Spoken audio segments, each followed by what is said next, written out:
He wants to play the new one, the blue Pokemon. But once I get him that Pokemon, I won't see him for like 8 months. He'll be gone. Just gone, sequestered away.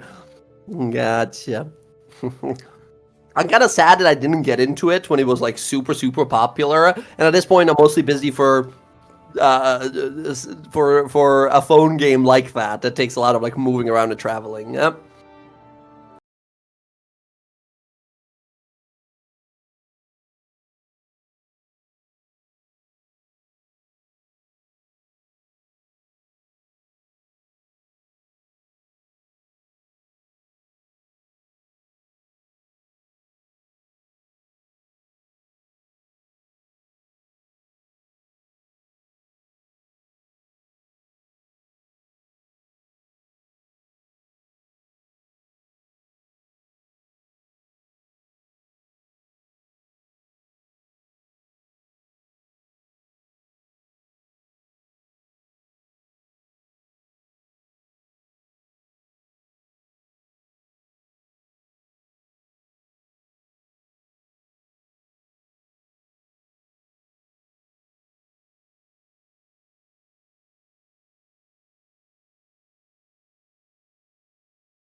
quite a few we're racking up over the last few in-game weeks. So, starting us off here with a recap, as always, yes, last time, after attempting to invade the secret hideout of the Red Path, we had to sort of give up on the idea, return back to Iman, and we were getting ready to sort of make a wish. We spent a lot of money on shopping, we learned some sort of like, about some possible artifact and vestiges that we can pursue maybe in the future, and we got ready for this wish, slash sort of ambush to grab, originally intending Orenia, but it seems it was possible to bring Cainith through as well. We got a bunch of allies at hand, ready, and we opened a gate as Orenia and Cainith flew right through. Already wounded, nearly killed even. Attempting to come through right after them were demonic hordes summoned by Archmage Zaktaran. As Orenia, balled up in her hands, was a beacon of great light power, Isen der Herosi, so precious and holy relic of Bella's people upon Visa Isle. We managed to some strong wills and quick actions stop the portal, close the portal by severing the giant demon's arm, who was quite literally fucking wrenching it open. As now with Orenia and Cainith captured, brought to Iman, and in their cells, anti-magical manacles slapped on, I believe, Orenia only at the moment. We emerge, and we begin this scene with a dark flickering light, a long corridor here in the Black Bastille prison in Iman. We hear clicking of boots or heels on the cold stone floor. We see the flickering of torchlight casting long shadows across the corridors here. And then we see two of these isolated from the most of the rest of the prison cells there. And as we are kind of passing by them, in one of them, we currently see on the bed there, kind of unconscious still from exhaustion and wounds, a tall, blonde, handsome man with multiple scars and wounds across his body. All of his magical gear has been sort of taken off of him, and we kind of learned that he had a bunch of, like, protective gear, but it only works if you're an artificer who uses those infusions, as all of it is sort of taken off of him. He's just there in pants, linen pants, and that's about it, right? Laying there unconscious. And in the next room, we see a figure holding onto trying to sort of fix up their shoulder as a massive set of black iron manacles with abjuration anti-magic runes glow upon them faintly. We see there crystally kind of whitish silver hair draped over her face.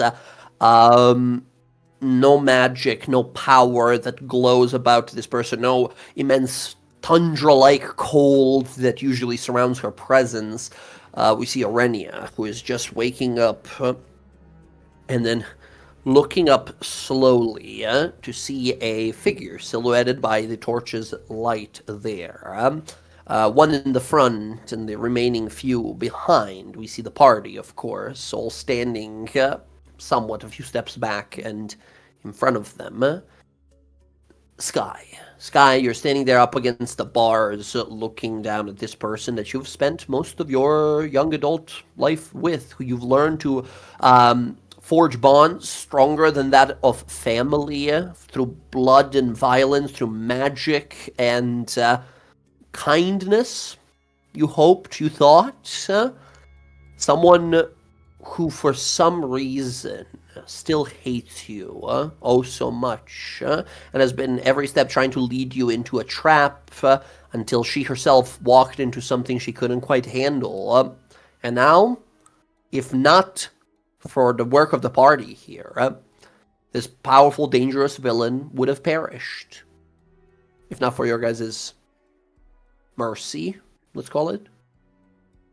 As you see her shake her head, kind of try to make some somatic components of a spell happen, and then looks at her hands as nothing happens in kind of confusion. She looks up and sees you there. Her look changes and hardens for a moment, and then she looks down. What do you want? We can, because we need answers that you have. And I would like for you to be forthcoming with them before we have to take creative steps to acquire them. She looks up slowly to you. She says, do you know what it's like to always be the second best? Do you know what it's like to be the ice and the cold, the frigid, and have someone who represents warmth and fire and heat best you in everything you've ever wanted? Magic that comes to them naturally without even effort. The eyes of someone you've admired for such a long time and never truly understood what they saw in a reckless, self-pitying, egotistical, a person who was given everything they are. Do you know what it's like to play second best all your life?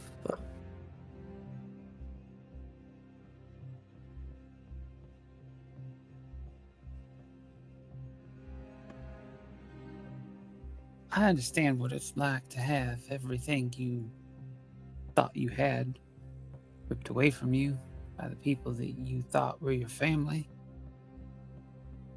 To have your soul, both figuratively and literally, ripped out by the person that you would have done anything for. To be betrayed by the one person that you would have died for 12 times over just to make sure that they could see the day that would come.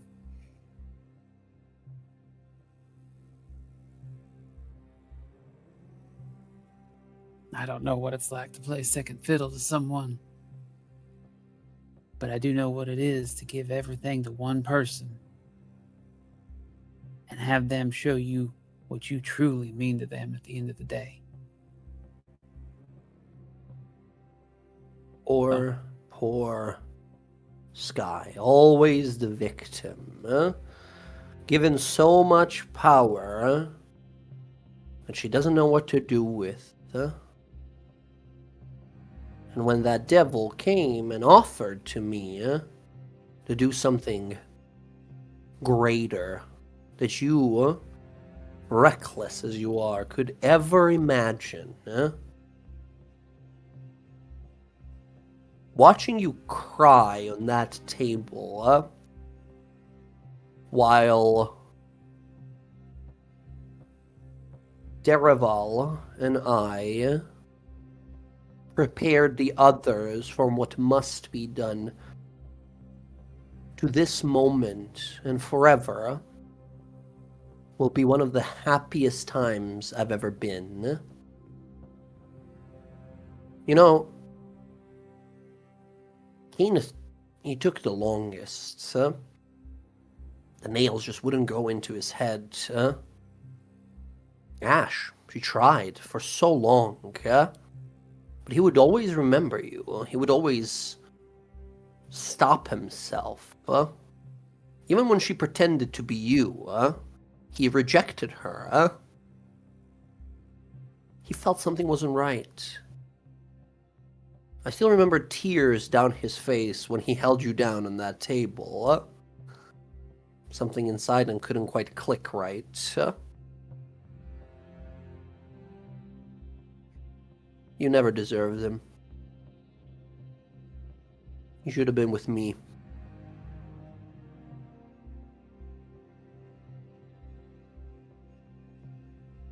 You're right, I never deserved him. But he picked me over you. And I know what that's like. And you don't. So, we're going to ask some questions and hopefully,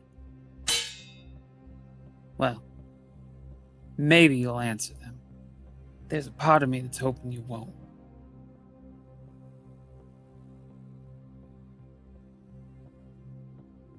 So, what was Zektaron doing down there in that temple? He just looks the other way. Oh, this is going to be fun. Bella, She you says, ready? she looks on up and says, I remember when we went back, after the plan changed, after we were shown that our entire intention, our plan, our very being was just to be some over dramatized battery for things much greater than us. The Red Prince, this Master of Secrets, all of these beings working in the shadows. But I remember when the plan changed and Ash showed me just how much more powerful I can be if I embrace the one true thing that matters. Power. She made me do a horrible thing. I told Armand it was the only way. And he insisted. Taking his eyes and tongue did feel awfully cruel. A price to join her cause. Still alive, at least. Same can't be said for Sorik. Or Jorman. Some big sister you are, letting them die, watching them die, all that power, and no wit or creativity to use it with.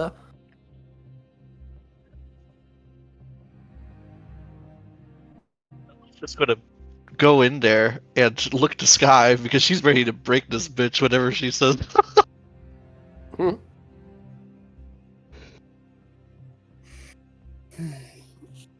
We're still bars separating us all, right? Yes. In fact, you guys, last time we ended with you guys being like, let's take him back to the cells. Well, we'll make him talk. And Allura was like, no, you're not torturing anyone in the official prison of the Tal'dorei Republic. No, we can't let you do that.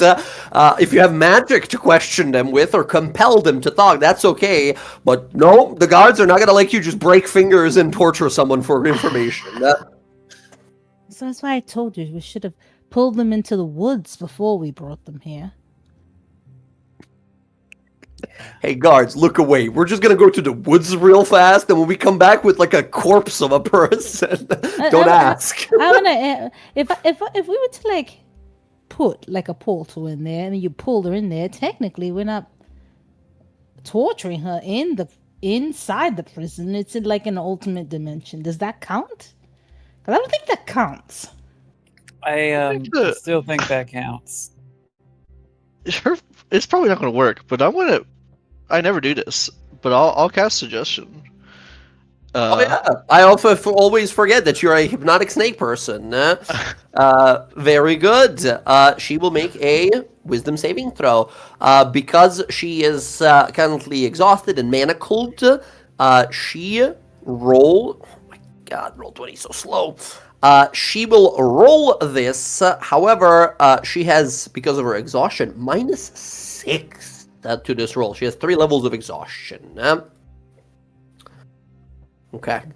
What's my save? That's the big question here. It uses by default your choice of charisma, wisdom, or intelligence. So pick your highest one. Oh, well, wisdom's for sure my highest. Right. And Okay. in your character sheet, when you go to spells, if you just set your... It's 16. 16 is pretty fucking good. -6 to this. 8. What do you command her? For 8 hours, she will obey a command to completion. You will be completely compliant and tell us everything. You see this look of anger on her face, looking to Sky. Last thing she looks at, Sky, she sees, do we see any lawbearer symbology on you that you are now rocking? The Yeah, scales. so where it has always been, and maybe a little bit more polished now than it used to be, but like her belt buckle that she's always had has the lawbearer. So it's like where like the gun rig and everything is, where the bullets sit and the gun's in its holster. There's the emblem of the You see- lawbearer on it. She scowls at seeing it, and she's halfway through the sentence saying something along the lines of, even after losing everything, they still choose you. It's unfair. It's so... And then we see Bella enter the frame, and as if whispers the words here to the side of her head, you see her eyes twitch a few times, she blinks a few times, and one time she blinks, her eyes look exactly like Bella's. As she blinks again, they go back to normal. As you see them feel the magic take hold, she blinks confused a few times, and you see that anger kind of wash away to a look of confusion instead, and she looks up at Bella. I Yes. think she wants... Right. So we're gonna ask again. What were you and Zektoron doing in that temple?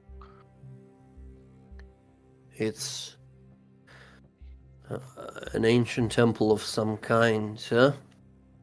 We were told about it so it can be our hideout while we operate in Tal'dorei. We claimed it when we first arrived here, when we started operating all the way back, even when we were in Stilben. That's where we would go back to. It was meant to be a hideout, but that archmage that follows Vecna, he intended to use us and remove us once he was done. The temple had ancient runes hidden by illusions.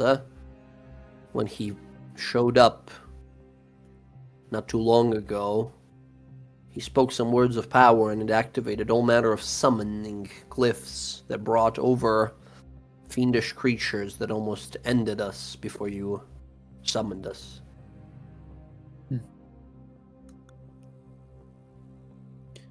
What was he gonna do with you and the rest of the Red Path? He, some years ago, Ash came to us. She told us she was working for someone. She told us that she needed souls with overwhelming power like ours. They found us through their Lord of Secrets. All of us, we were special. They believed we could serve as sort of sources of energy for ritual. At first, she told us that her master said that the ritual would bring the Red Prince to us, but me and Derival, we somewhat saw through it. She admitted to us later that it was to be used by the Lord of Secrets, Vecna, instead, to go somewhere.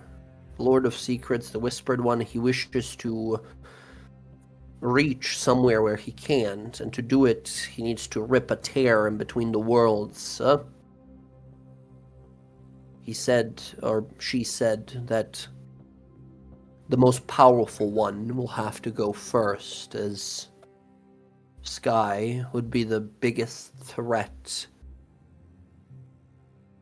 So, me and Derival agreed, ensorcelled the others, and made a plan amongst ourselves that once the time comes, we slay the fiend, and use this very same means of travel between the realms to find the Red Prince, summon him to us, so he may grant us whatever offerings and boons were promised to us throughout our childhood. But she said that we needed to gather in case the rest of the group is not entirely on board. Some sort of a equivalent replacement. So we got our hands on a large gathering of Ioun stones with similar magical powers.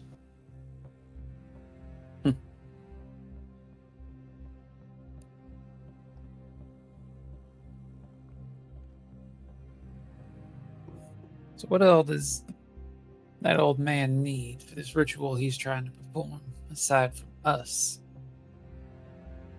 He only introduced himself to us a few months ago, after communicating through Ash for the longest time. It was odd. He spoke to us as if he knew us our entire lives. Like he watched us grow up. He spoke something of the two chosen ones who are almost ready, but not powerful enough yet. He said that the two of them must be prepared, that we must become strong enough when our souls are the most potent. He spoke of these pages of his Lord's spellbook. He spoke of a draconic crucible that we acquired for him from the very burning hellscape of Avernus. He spoke of a ancient artifact on an island that nobody ever returns from. And he spoke about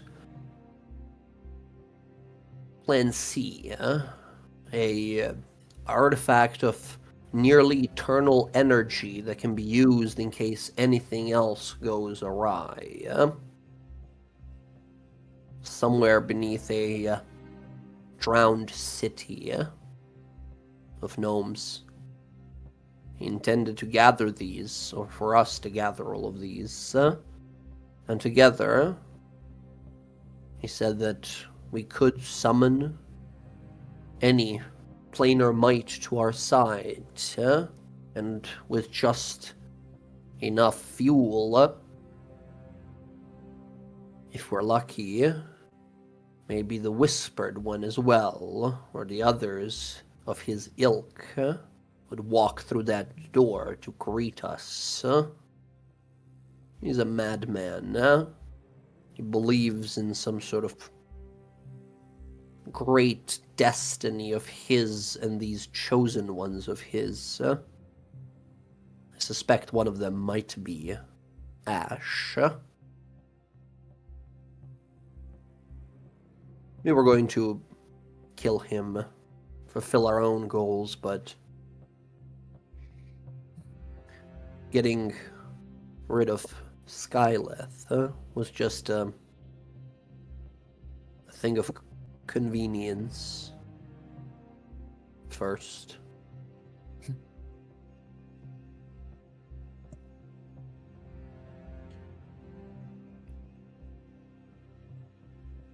Well, Where's Durval? Derival spoke the words that summoned all those creatures when Zactaron arrived. He announced to him our plans to betray him. Less so announced, but almost explained it to us like we were children, as if a display that he has been undecided from the beginning about the Red Path and the Red Prince, that he has seen wisdom in Ash and Zektaron's words, that the only thing that matters is pure, unstoppable, arcane power. He's the one we've learned. He's the one that left our mark in Avernus for that draconic brute to follow and to hunt us.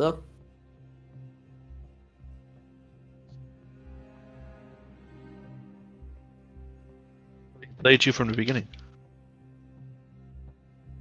sure She seems looks like it. looks to you very calmly and nods. You see the spell very much so. You are still very much in control.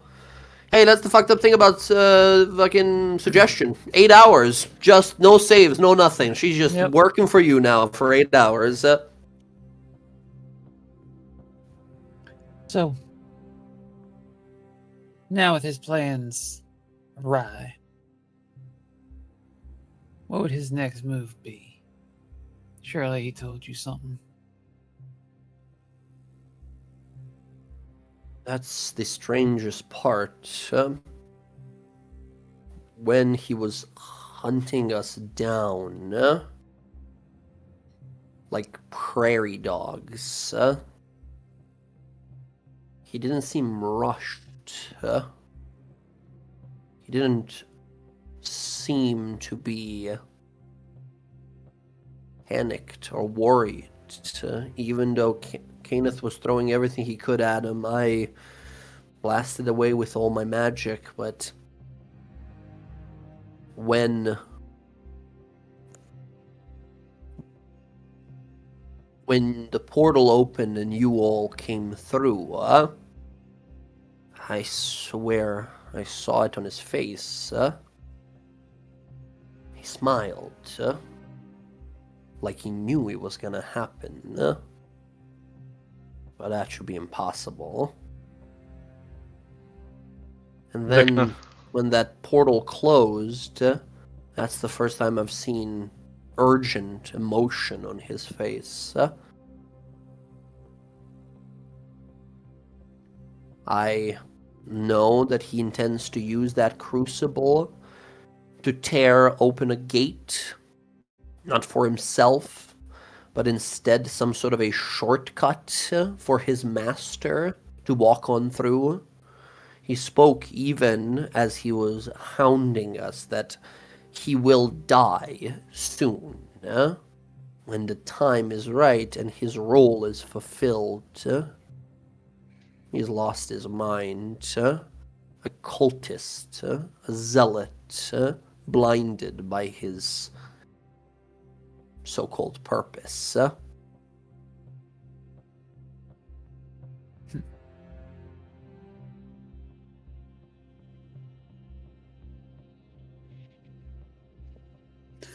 Right, well, we know what the Crucible is. We've recovered the Eastern Day Herosi. Multiple pages. Where's the scales?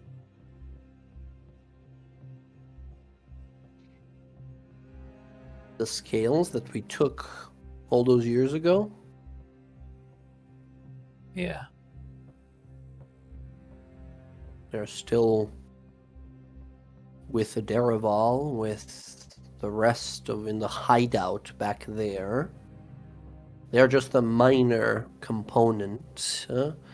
We were told they just possess divine, magical power of some level, ability to weigh one's soul. I thought they were just going to be grinded down by that crucible for energy's sake. Who's that Pokemon? I don't know if they have any greater role in this, but after acquiring them, we weren't to use them. You have a backup plan for this energy that is needed for these rituals. The Ioun stones we stole here from Iman. Oh shit, I forgot. They were smuggled to us by a group of nobodies, lowlifes clasp here in the city. A man, a leader of theirs, he sent some of his acquaintances, and he, in his shipment, gave us instruction, this clasp master, to kill the ones delivering the stones. Odd request? Sure. But they must have been disloyal soldiers in either case.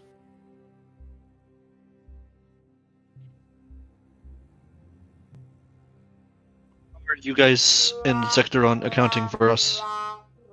Well, I didn't hear you, Zach. What was that? How is Zektoron and you guys accounting for us in our group? Like, how is he accounting for you guys? Like, you mean? basically, I want to know what, like, how, yeah, like how we've in my mind, we have too many cards. You know, like how is he accounting for all of these holes that seem to be in his plan, in their plan? You know, we have all these, we have the book, like a lot of the book. We have, you know, the battery. We have we had Lisa DeRossi. Yeah, we have like, you know, most of it now. Yeah. You see, she looks up and says, "You never seem panicked about any of these. When the crucible was taken from us, we acquired it originally. It was retaken from us by Archon and his dragon demons. Never a shred of concern was shown by him. He said that we'll reacquire it. We thought they would send us on a mission or something like that. But then, one day, he just reached out to me saying that soon it'll present itself to us. I was confused, but hours after that, Skyleth reached out and told me that it'll be available for an easy pickup, and it was. Deep in a cave, guarded by some, well, slain at the time we got there, fire giants. It was easy to make our way through, find it, pick it up, disappear with it. He seems to know, somehow. He might be one of the greatest diviners of all time. I don't know. His master sure is.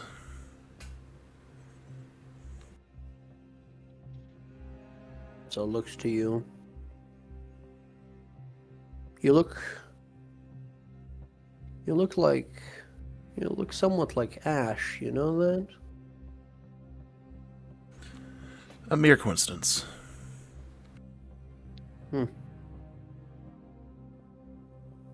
Right. So the mind control thing, that was your power? Mind control? No.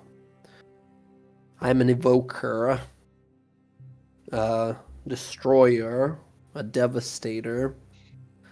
The mind control, that was Ash. We never had a proper enchanter amongst us other than Jorman, but his enchantment power is more so of items, empowering weaponry, or spells that empower armor and things like that. No, Ash had means to dominate the mind, and a particular memory forging spell that she worked into overdrive amongst the rest of our kin who didn't really want to go with the plan. Does that make any sense? So she turned everyone against us. Against us, huh? No, not us. Huh? Me. I don't know, After maybe we- she saw something in me, but getting rid of you was a very reasonable request on her part.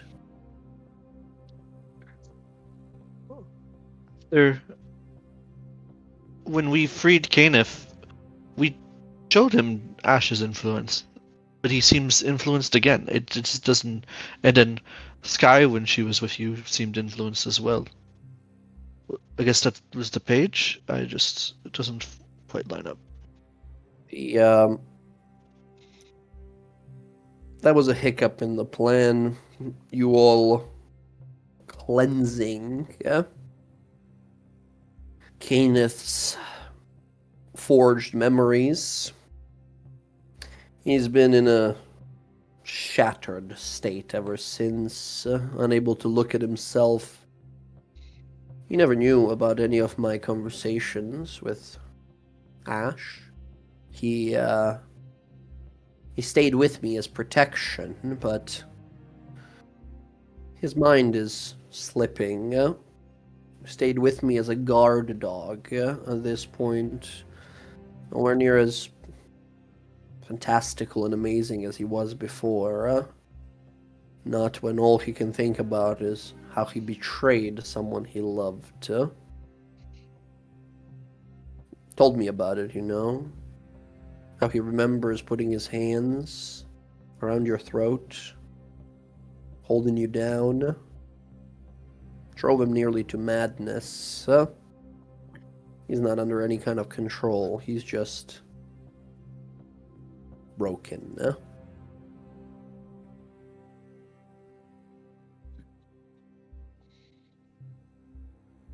And for myself, you dispelled nothing, I'm afraid. I'm just a good liar. Well, at least you found something you're good at.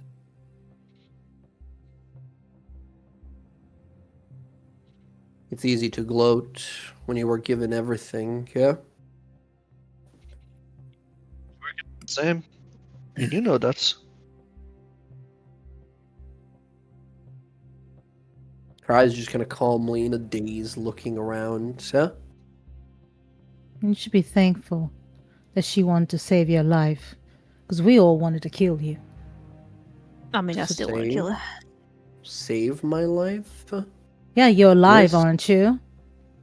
This is the worst possible punishment you could have made for me. I would rather burn in the 9 hells forever than be unable to do the one thing I'm meant for. As she raises the anti-magic manacles. This is worse than death. You have handcuffs on that can, maybe at some point, highly unlikely though, come off.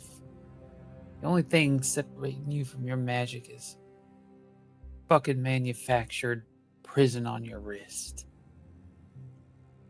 I could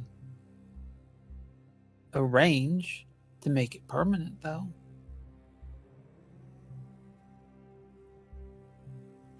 She looks up to you. What? You're gonna buy your freedom and forgiveness by throwing the rest of your family into the boiling pot?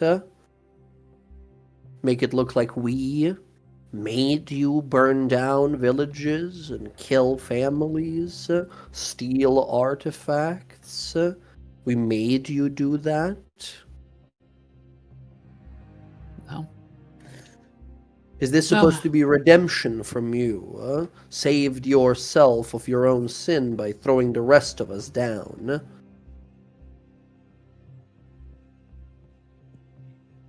No. As I have told the people around here, I'm not something that can be redeemed. What I can do and what I will do is I will put a stop to it, and I will make sure people like you, like me, and the rest of us never do this again. There is no making up for what we did. Her gaze sort of locked with yours, finally kind of looks down. You see her lip kind of quivering with both kind of anger and a feeling of entrapment. She says, it doesn't matter anyway. Every single step we took from the moment we were gathered to this moment now, that old, chill-inducingly creepy Zaktaron and his chosen and their master, they knew, they predicted, and they let us walk it. There's no such they thing didn't. as freedom. There is. There absolutely is. You want to know what your problem was? You couldn't see past your own shortcomings and your own ego. No, that's... That is No. absolutely the truth of it. Everything we had, Be everything quiet. we No. built, everything we were was because we forged it ourselves. We were And given... you couldn't even stomach the idea Be honest that with yourself. I was somehow ahead of you. That the one It was- person who stood beside you through everything was the one person that didn't care about you. You were and lucky. You sold me out. No, it's not... I wasn't it's not- lucky. I had no say in who my father had sex with and I popped out of. It has to be luck. It was luck. You, by chance, not by deservedness, became stronger than me. He had eyes only for you. All the praise we ever got was because you were made to be better than me. Fire to my ice. It's not... And you see a pause here, where Bella, you say, "Be honest here." Your eyes flash as you see her like twitch a few times, where it's there. It's the wall she's hitting against, and it's the ego hitting facts and realism and trying to reflect on everything, and she can't go to either side. She's stuck in that moment in the middle. No. Do you think No. anything you've done is coincidence? Haven't you realized your whole life has been led to this point on a path destined from somebody else other than you? Isn't it time for you to decide your own fate?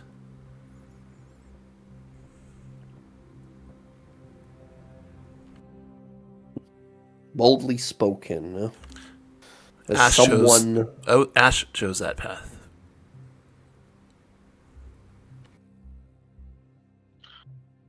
And it seems that, well, until not too long ago, she chose right. But she too was used. As we all will be. As you all, too, will be. Nope.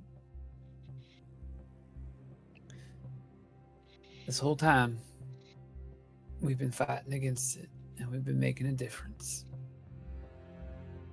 For someone who has plotted, schemed, and connived his way into getting exactly what he wants, we have been there every step of the way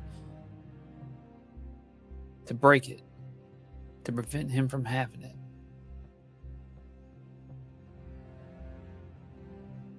That's why everything you thought you had in this last few fleeting moments has fallen away from you.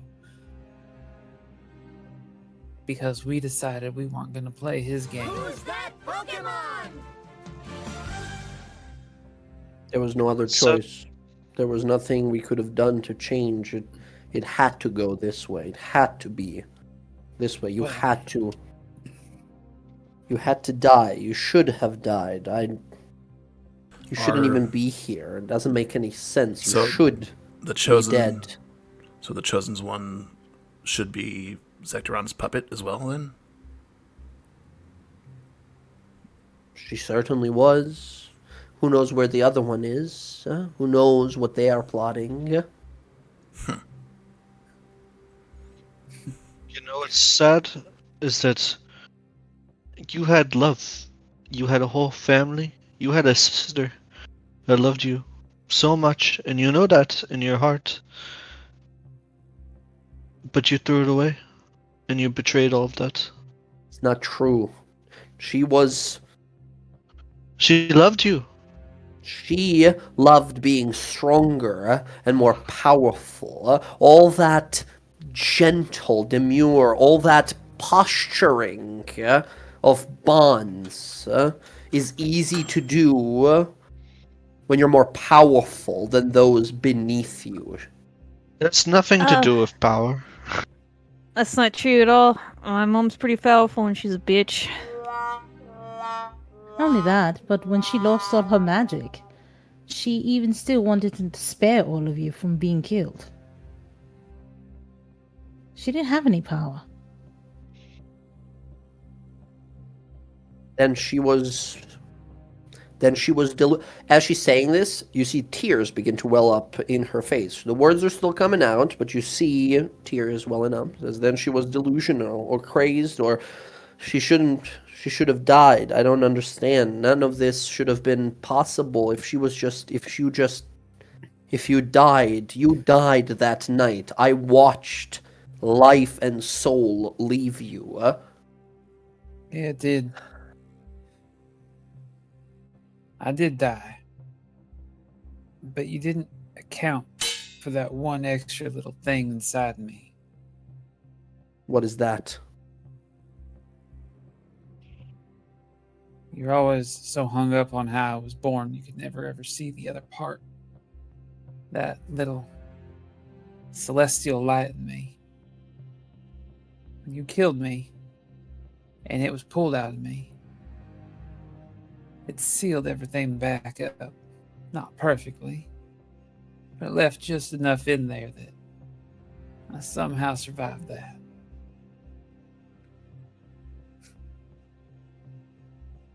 It's not fair. These people, after everything you've done, they let you Hey. stand as one amongst them. It's not fair that you get them and I got you.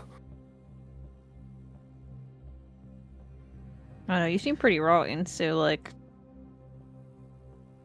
Hey, Cass, do you have any way of sharing memories or anything with her? Let her see another point of view? The best I can do is Doesn't matter if you have like detect thoughts or encode thoughts spells. I that could be don't. it. But the best I can do would be like telepathic bond embraced with Yeah. detect past. That's awesome. Yeah, that's cool. That's Yeah. exactly it. I'll look to the guards. There's a bunch of these like arcane knights here, right? You guys are generally tougher than these arcane knights, but they're here because they have a spell book that has dispel and counter magic in it. And Nice. that's it, right? They're just sitting there making sure no one escapes. They give you a nod, right? There's like 5 or 6 of them in this hallway, yeah?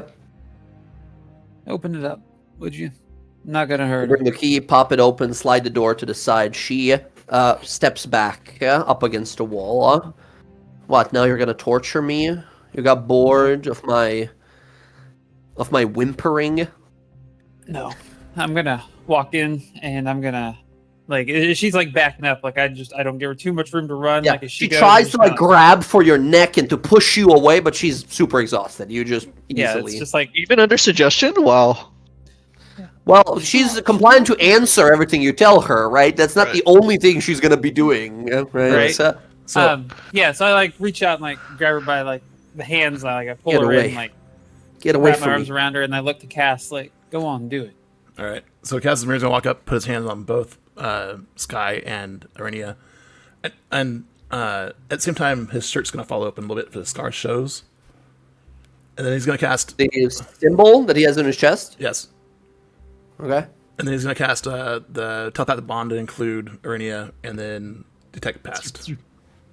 Detect past memories rushing into her mind. Amongst the three of you, you view all these memories of a almost 2-year-long campaign, right? Every short rest, every conversation, every moment shared, every regret and painful past remembrance, working through it, forging these bonds through fire and through kindness, as she sees all the moments you guys have shared in the past.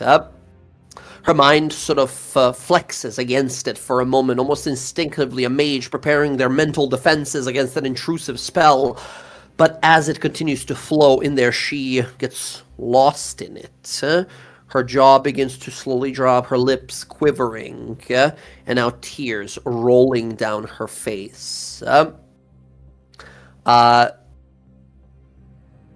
As she looks up to both of you here, and all of those images flow by as you hold onto the manacles, holding her there, as the two of you meet eyes there. Sky, give me a straight charisma roll. Hey. You can have advantage, Okay. and because she's exhausted, we'll say a +6 to your roll because of her exhaustion working damn. against her. Straight 3 levels of charisma. exhaustion, 2 per exhaustion level. Oh, that should have been with Okay. advantage. Let's see. Second out. Hey. Holy shit. A solid 30, yep. Yeah. She looks to you, tears in her eyes, looking around, says, How could you go through all of that? Huh? How could they still love you? How could you still stand after everything I've done to you? Because at the time, all I wanted to do was save my family. That's what breaks her. She starts weeping, just bawling her eyes out. She falls to her knees and sort of leans up against the wall there. And it's not a sense of like, I realize I'm a bad guy now. It's more so desperation of knowing the difference in your sort of mentalities, your mindsets, and kind of showing her why she could never be like you, because she never looked to herself as long time as it took you, perhaps. It's because she always looked what she thought was up towards you or the others, or this concept of power being the most important thing. And she's just lost in it for a moment. She cries for the next few minutes before you see her begin. Her head begins to lower, the exhaustion over her. She's just deflated there in the corner of the cell, unmoving almost, just sobbing. 30 to end it, my god. Right. This is kind of like ends like Sky. She's like nonverbal, pretty much, Yeah, for the less standing unless there you guys do something.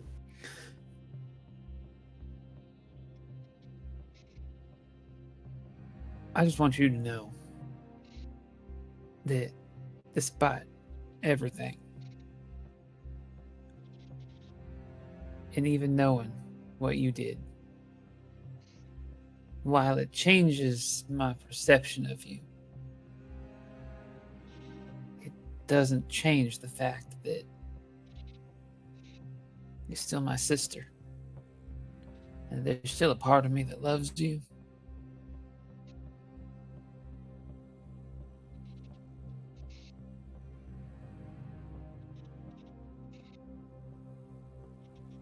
So, she we'll leave she it falls at to the that. ground. At that, she just falls to the ground, curling in on herself, crying. Yep.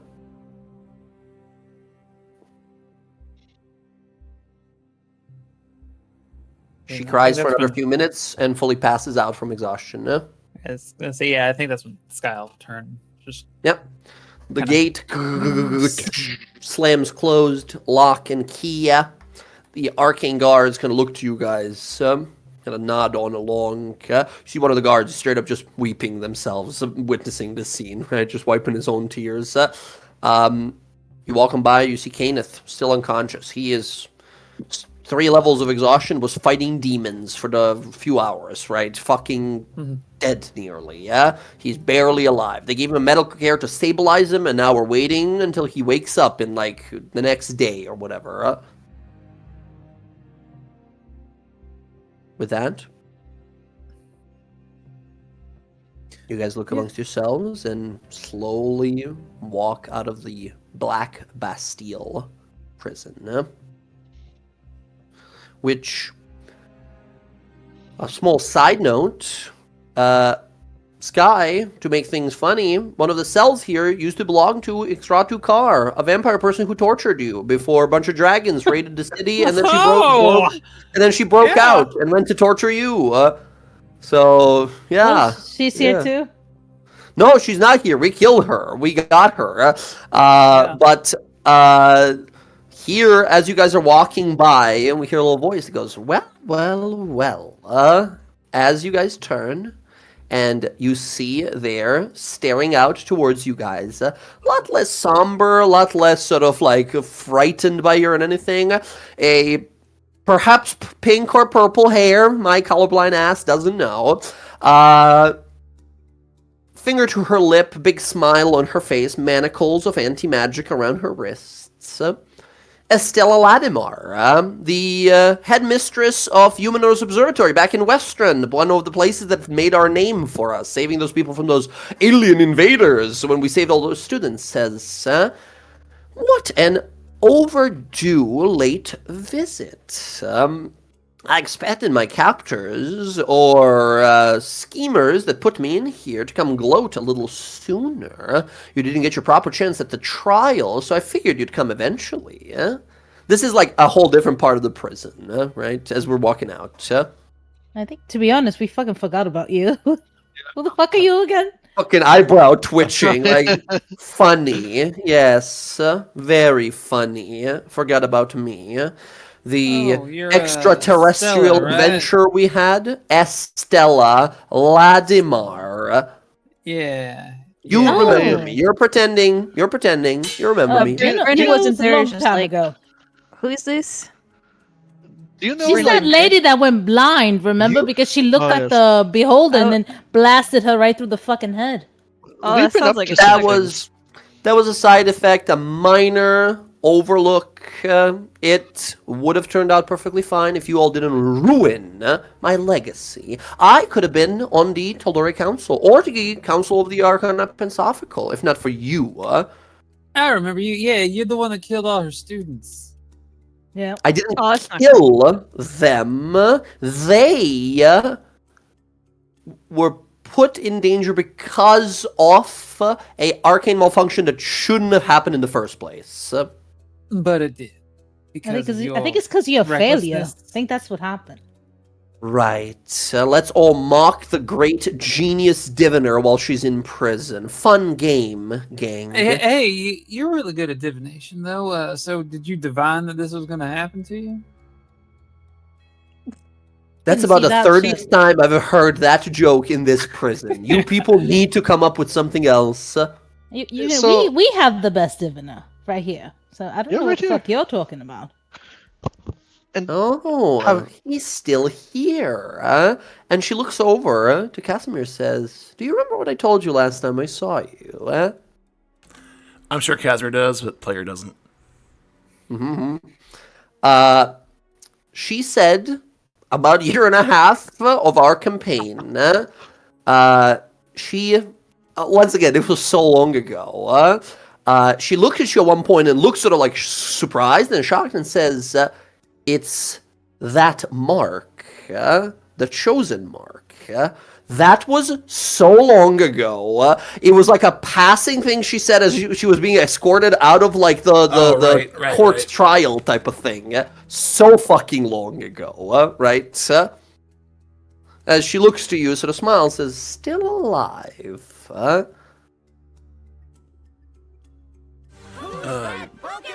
Standing Say before I'm you. surprised. Have you heard of any of our exploits while you're in here, or is news kind of scarce? Yes, unfortunately, I have great battles and saving of villages, of halflings and gnolls and ancient, submerged, gnomish, hill giant, whatever. I would have an even greater legend if I was out of these manacles you have unjustly, might I say, put me in. Would you have been able to slay Archon the Cruel? Archon the Cruel, Archon the Shmool, who cares? Funny. I mean, she couldn't even kill that beholder, so probably not. Yeah. It was We had to save her unfair. ass. It put me to sleep before I could... Doesn't matter. I'm not upset. I'm not upset. Sounds like you're upset. Guards! I don't want to speak with these people anymore. Guards! As you see the guards kind of look on over like, I'm sorry, you're going to have to keep moving. I can't let you just harass this person. How much could I pay you to come back here and harass her? Like, if I The give you guy some looks gold? around if his guards, buddies around, one of his guards, like sergeant's like, no, you cannot. He's like, no, ma'am, no, I wouldn't have let you do that. I'm sorry. She's gonna look at the guy and wink. And see if the one He- that was, like, thinking about it. He looks back, if his sergeant is looking, looks back, like, shrugs, like, oh. Got it. Let's get everyone. Perhaps. Well, keep it moving, please. Casimir will look to Estella before he leaves. Perhaps if you hadn't attempted to manipulate and warp the weave to your own ambitions, you may not be behind that You're scene now. You're short-sighted for a diviner. Legacy is what matters in this world, huh? No. Just no. Justice and love and peace. And Casimir's gonna walk. You're very unwizardly for a wizard, you know. Where's the getting told that. ambition?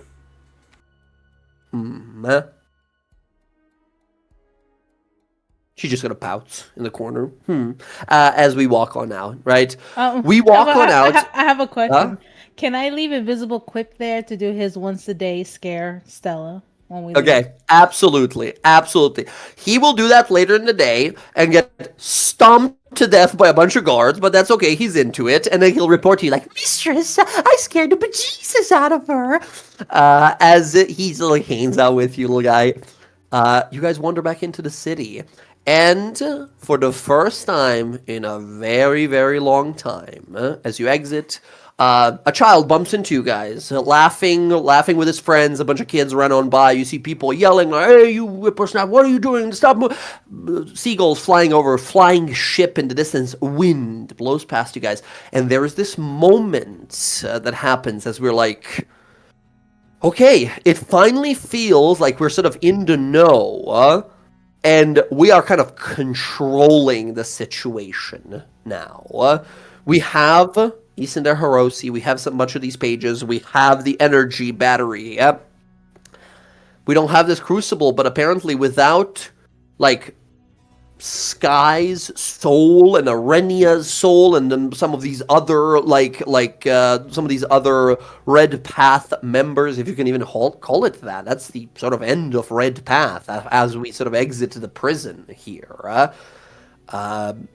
There is this moment where, like, I think we did all of our quests. I think we did most of the stuff we set out to do. Yes, Zactaron is still out there, but there is no possible way of finding him. There is nothing we can do to find him. He is shielded by Vecna. Any attempt ever to find him or locate him, we know, or Casimir certainly would know, that it will just fail. If Vecna has set these plans, he will not let us. He will not let us find him. So it's an odd feeling.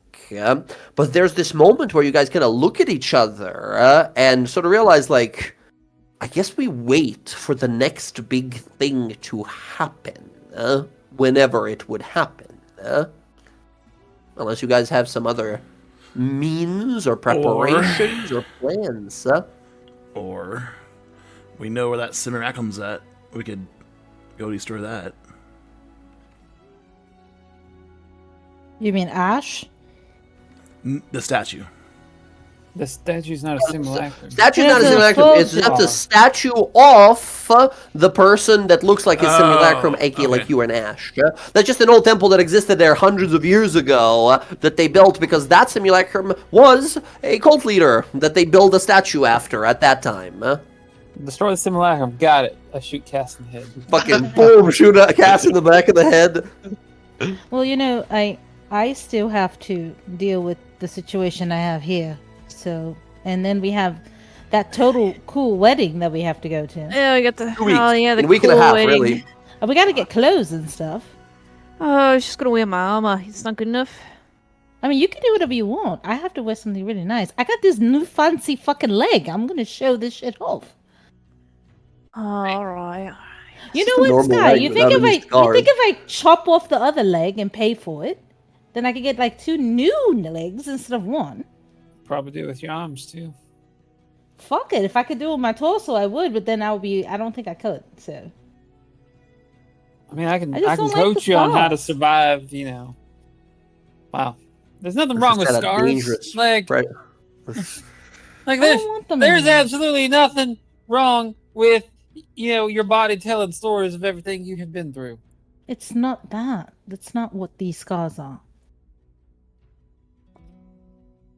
I understand, and I have quite a few myself that fall in line with that very description of yours. So, if that is something you want to pursue, the hacking off of your limbs, I will support you in that. You know what? I'll talk to Jonas about it. See what he thinks about me cutting off the rest of my limbs.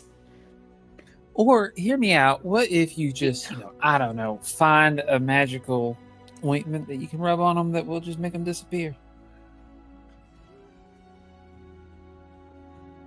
That sounds less fun, but all right. At this point, it occurs to you, Roxy, you're like, all right, we live in a world where I can regrow limbs. There's probably something, a cream, maybe, like a salve I can get that'll just patch up scars.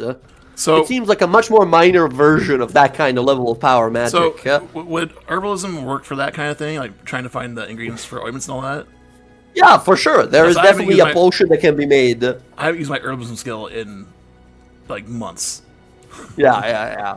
I could, if you want to have fun, Roxy, if that's what you're looking for, I could flay you from like the neck down, and then we could just regenerate all your skin. I'm gonna go study. I'll catch you all later. Real quick, that's- real quick. Cass, before you leave, we're talking about next steps here. Yeah, I and- need to deal with the guy, the criminal guy. He has my sister. So you're talking about that. We're talking about the wedding, but I have Isende Hiroshi back, and as the queen, I feel like I need to get it back to my people. Wouldn't they just take it again? Well, it's a good point. I feel like we have figure to that out. get rid of him, and then you take it back, because they're going to just keep stealing it. Unless he I- doesn't know how to get to the island. I at least need to let them know that I have it.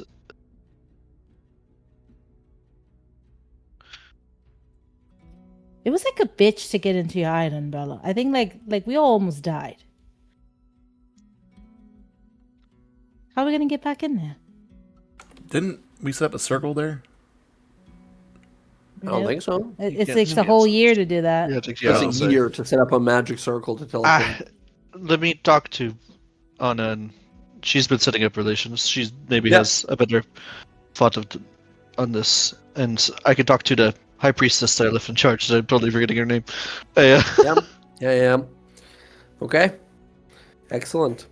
Because I know Uh, that like there's Jay, if I remember correctly, there's like a ceremony that I'm like missing for like to become the real queen or whatever that needed these in their heresy. I think. Yes, they pronounce you the new sort of queen of theirs, but there's like a tradition, like a ritual to be done that is to like truly bind you fully to this, making you, well, kind of like your father was in a sense, almost immortal, right? Regenerative through generations and stuff like that. But that never happened because, well, it got stolen just after your duel with your father when you returned Yeah. home. And I almost feel like that would enhance my connection to it too. You know. Mhm. So. Yeah. Excellent. As friends, we see Casimir like, I gotta do some research and preparation. He heads on off to the side. We see Bella kind of like, I gotta go reach out to Anahia and see like what's happening. I got the beacon. Let's figure out what's going to happen. And she goes off her way. As we see Sky and Roxy kind of step off away as well, sort of like, yeah, maybe I can flay you alive and regenerate your skin. Just casually in the fucking marketplace as you're walking through. As Bryn, you kind of look on around yourself, realize like, well, I guess we're splitting up for a moment here. Let's figure out what the next move here is. Bryn heading anywhere particular in the city or outside, or? No, I mean, she's probably just gonna have to suck it up and get ready for the wedding, which, I mean, she's, I guess, gonna get Go buy a nicer. dress? No, Gotcha. She's Oh? she's gonna polish her armor, and she's gonna get like nicer sub armor, so like that way like she can wear a nicer, like more Okay. portly outfit that's underneath, Gotcha. but like her regular armor is gonna go on top of it. Very good. And friends, as you guys are going to begin to split up here, like, okay, what's the plan? Friends, we're going to go into a little bit of a downtime. As there are some things that we will, of course, pause for and play out as they sort of happen. But at this point, friends, we're going to take a downtime. Before anything like crazy or super important happens, that has been kind of something that we've been working for about these artifacts, about this plot we've been stopping and pursuing. About a year will go by as our lives begin to move forward. After these wars and battles, after a small little group gathered in Stilben and fought their way through trouble, through demons, through evil pages and grand, dangerous wizards, about a year will go by where we have to sort of figure out who we become as times become a little calmer. Well, depends on what you guys decide to do. So, friends, that said, a year will go on by, and I would ask of all of you at some point to take a look in our Discord chat in the announcements and info text chat. We had it last time. I set it up there for the Wildbound adventures, but that was a while ago. And now you guys as well take a look. There are some options for downtime, how much things take, or some activities, how much they take, or any requirements they might have. And as it says in there, friends, some of the examples for this little section of downtime. Once again, this is the mechanical part. We'll do all of the important roleplay parts and everything during it. But for the mechanical part of it, we have learning a language that takes about a year. Getting a proficiency in a skill takes about 3 months, but you can only do it once. Getting an expertise in a skill or gaining a feat takes a year. Getting a proficiency in a single weapon or armor, 3 months. Building a house, mansion, or a stronghold with some money included, 3 months respectively. Buying a very rare magic item, very rare plus magic item, which means like very rare or legendary magic item. Takes a 1 month of investigating, finding, and pursuing and purchasing. Crafting a magic item, depending on rarity, it's 1 week, 2 weeks, 2 months, 6 months, 1 year, respectively, being like common through legendary, of course. Making a new spell or customizing one of your own spells takes about 6 months, of course, only available for spellcasters. Some of this was used up by some of our friends in our Wildmount campaign. Gathering information, 1 through 6 months, depending on the rarity of the information you're looking for. For example, legendary artifacts that you can go pursue yourself, or finding information perhaps about what is going on with some plots you're looking into, with the understanding that you will not be able to find out anything about Vecna or Zektaron, his sort of cult leader, if you want to call him that. Earning coin, of course, simple enough, depending on proficiency and tools. Gaining a heroic action, which is a special action you can take in combat, similar to legendary actions that monsters do. 6 months, and you gain an ability that at the end of someone else's turn in combat, make 1 attack, take your movement, or cast 1 cantrip. Which could be quite nice. We've seen as some of our friends here as well have done that before. And then special activities that may have some special things that I might be able to do, or whatever extra we haven't mentioned already. These are the mechanical parts of it. But friends, as we go into this downtime, if there is anything we want to achieve, now we don't know it's going to be 1 year, right? So we're going on about, preparing just in case something dangerous happens. We're, always ready for it. And maybe we stick together for most of it. Maybe we begin to slowly drift apart, right? So to go down the line here,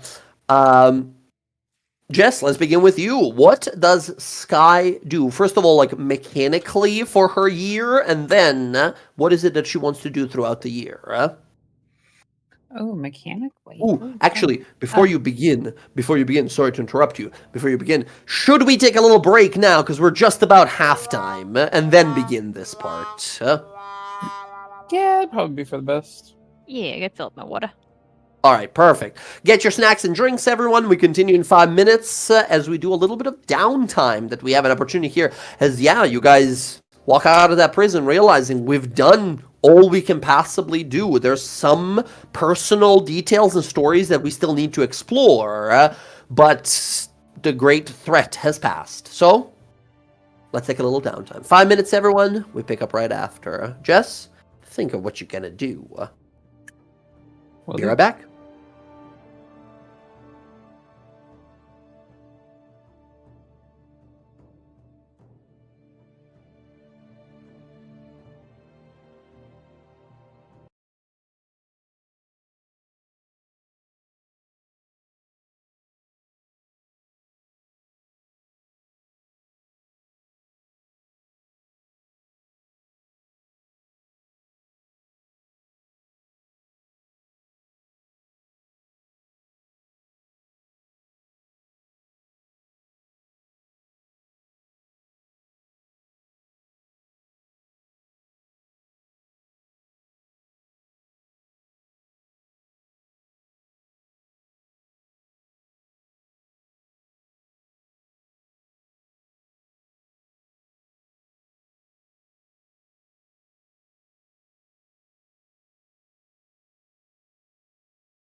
it up, friends, as we go into our next downtime here.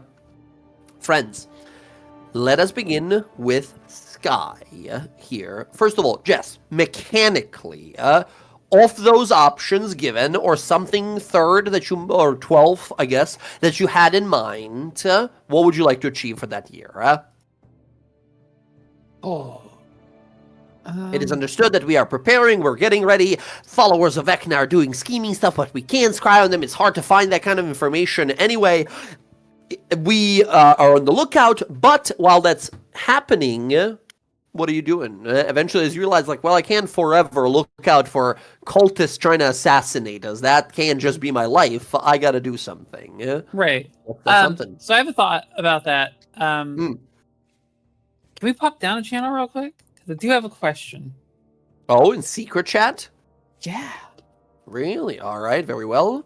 Be right back to the rest of you guys. Ruh-roh. I get worried every time that there's happens. so many feats. I'm trying to go through all of them.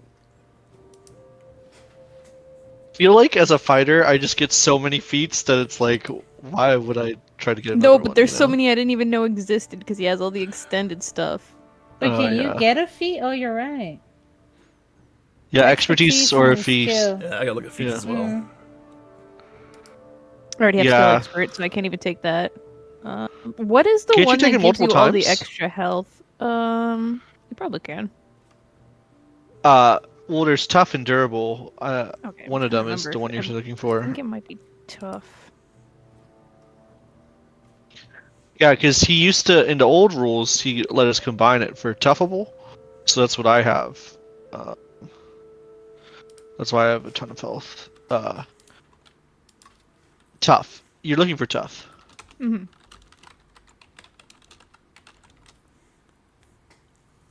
Damn, it says after you take this, every level after you get an extra 2 hit points. Damn. No, but then it's retroactive too. Oh, is it? Okay. Yeah, your hit point max increases by an amount of equal to twice your level when you gain this feat. So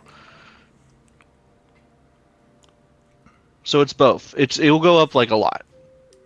I remember when I'm I took also it, it just looking like at brutal artistry, and that looks pretty cool.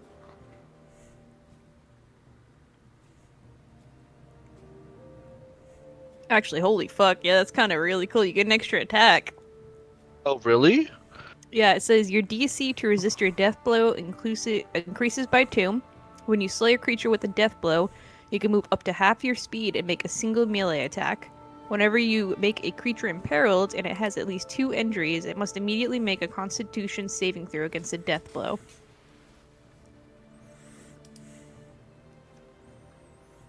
That sounds like things we don't use though.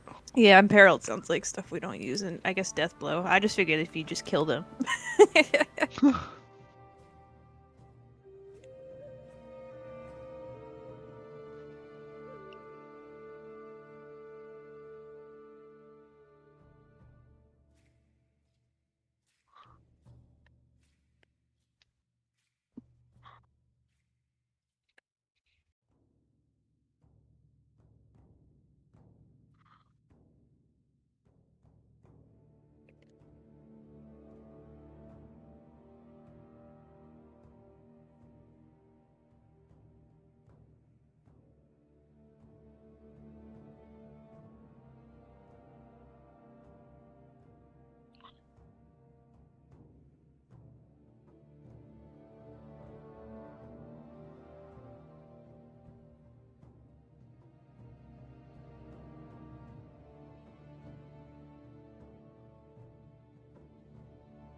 Would you ever consider spell driver?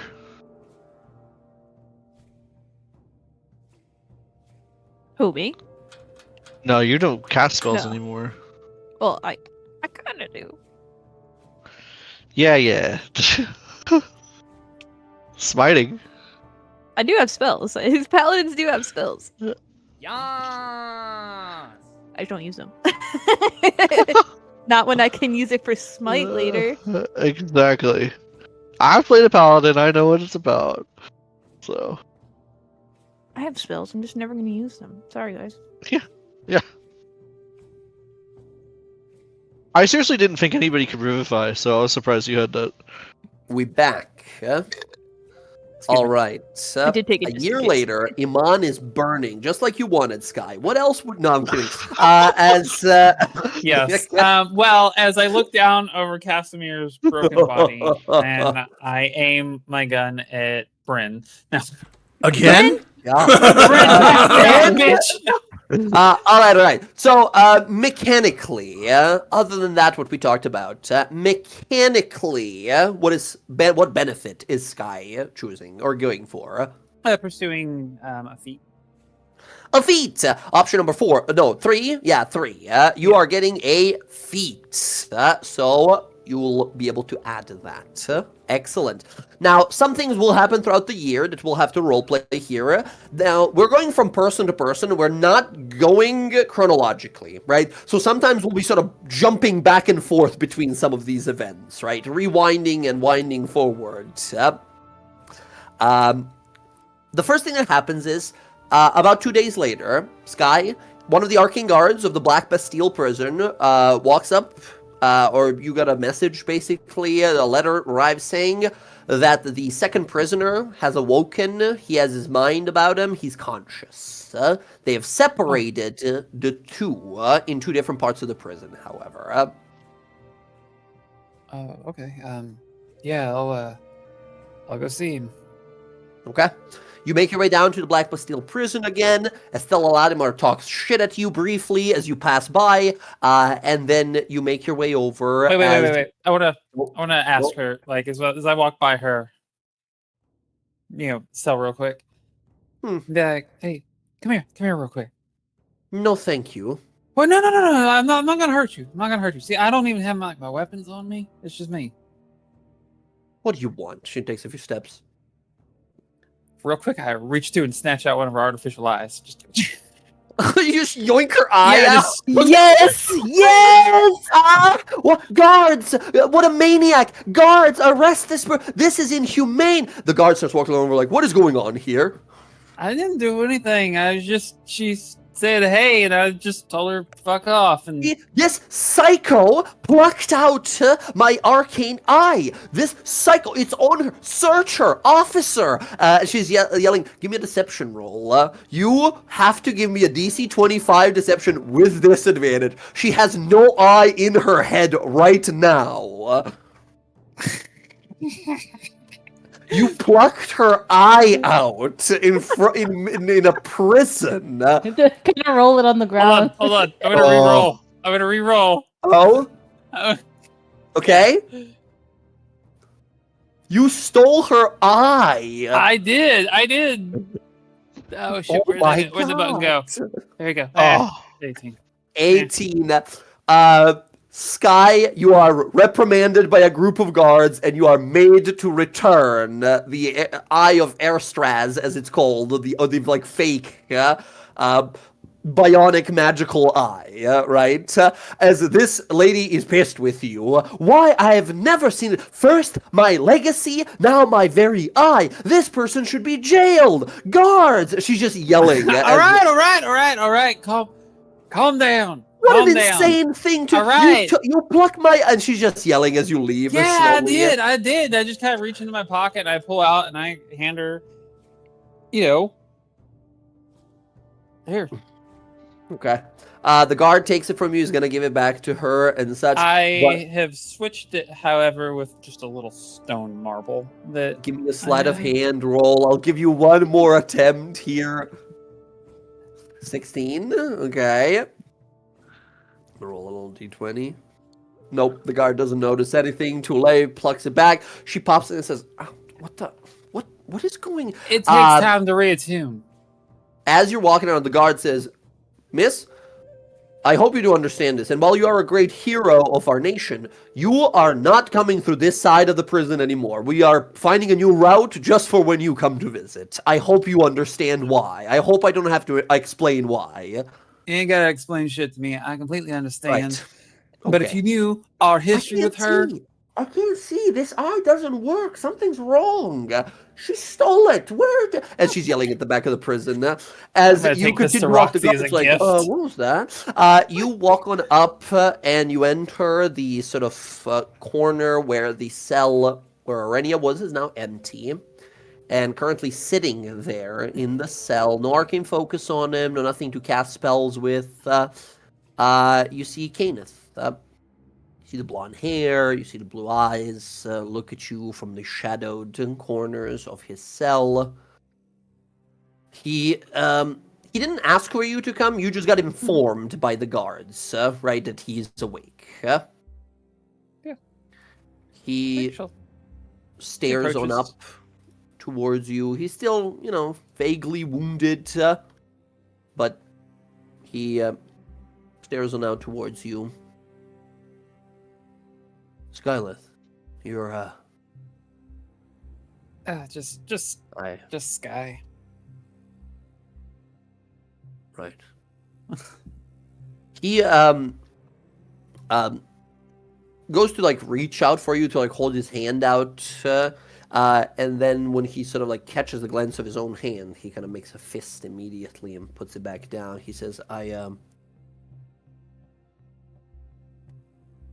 I heard that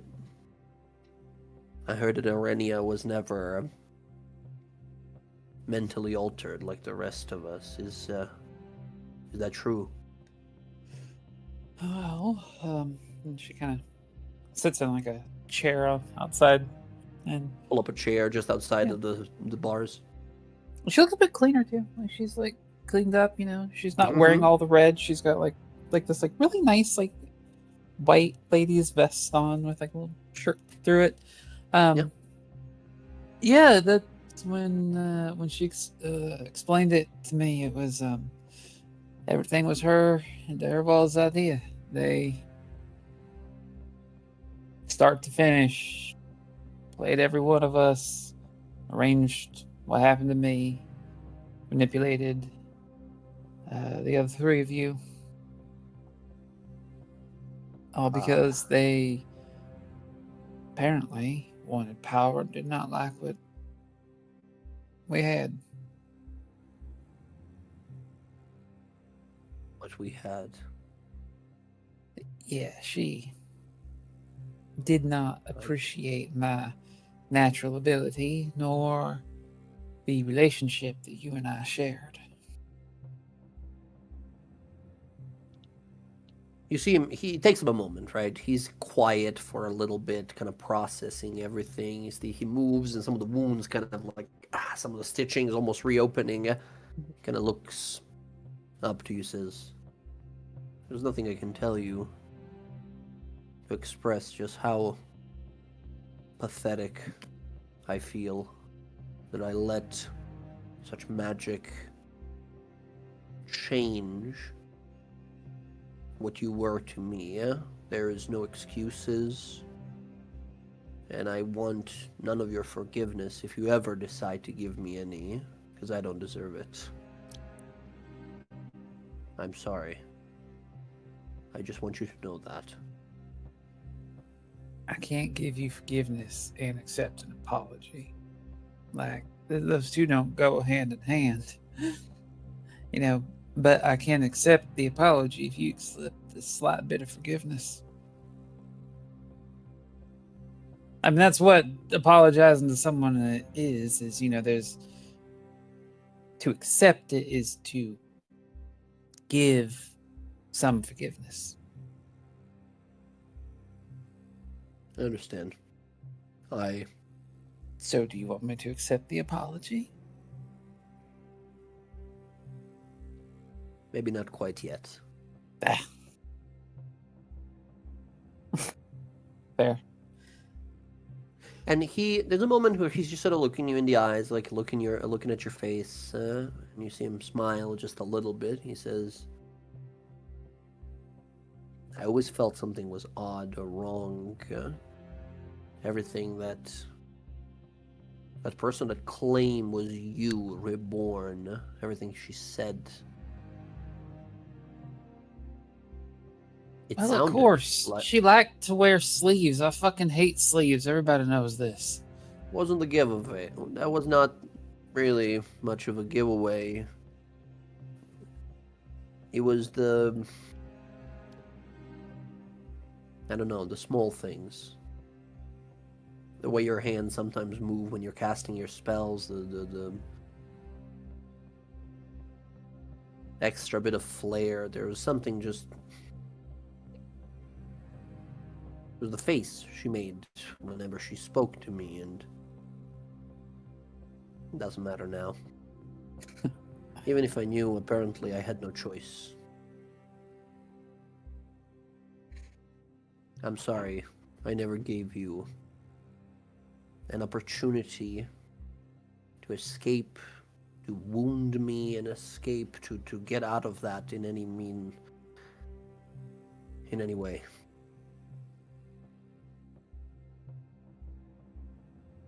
I mean, technically you did. What do you mean?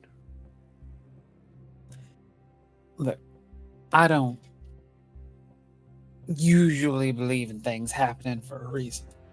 I think everybody is in charge of their destiny, and I don't care what Cass or any other diviner says, that our fates are not set in stone. But it might pain you to hear it, but just bear with me. When you made that last stroke, that just kind of Your life? Yeah, when you did that, that wound was where the light came out of, and when it did, it pulled the other part out of me that kind of saved my life.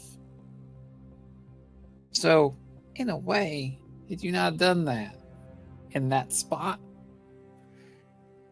I might have died then and there.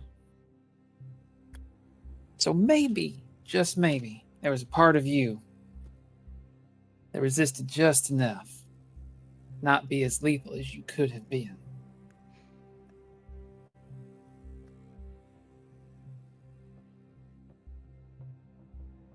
I thank you for attempting to lessen the burden of my guilt, but maybe you're right.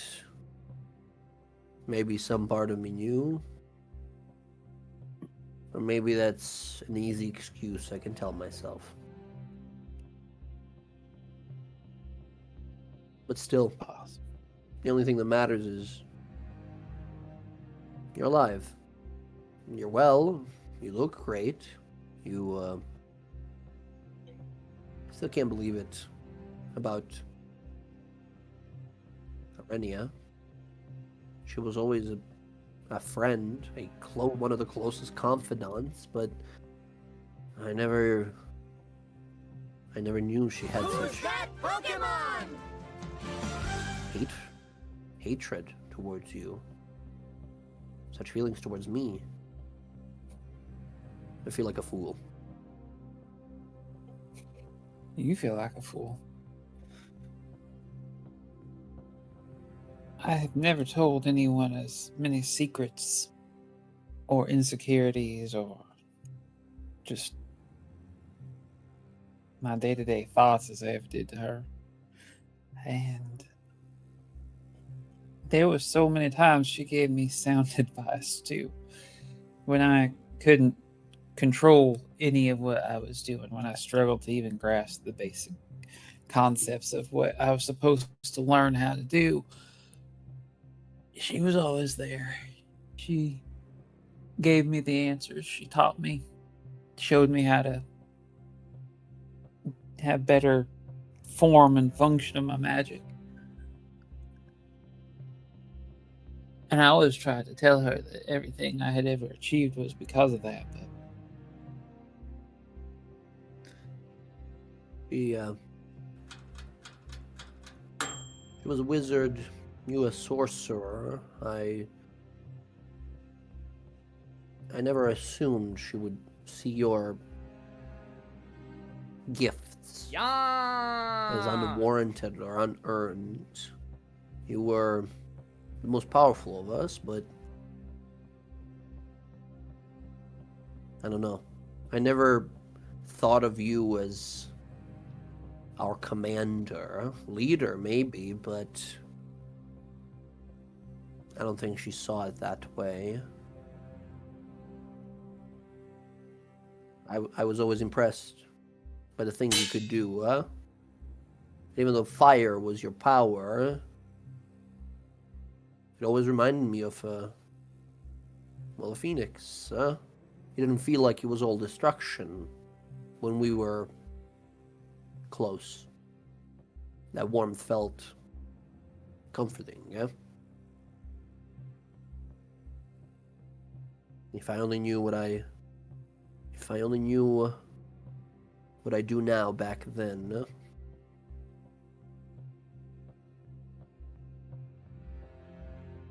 I am happy to see that you and your friends have carved your way through this fate that abandoned you, this new path that you have found for yourselves. Radiant Dawn? Was that it? DawnGuard. DawnGuard. Yeah. Right. Fits. It does. I used to hate the name. It's too pretentious. At least that's how I always felt about it, but I don't know. Cass has a way of making it grow on you. Both him and Bella, and the way they yammer on about it and proclaim it. You should have seen the early days of it when Bella had this fucking spear with a banner on it, and she'd stand atop every enemy we killed. She'd wave it around like some fucking soldier on a field of battle. That's the, your, serpent folk friend, right? I've had a little too many close encounters with her in our dealings. Seems deadly.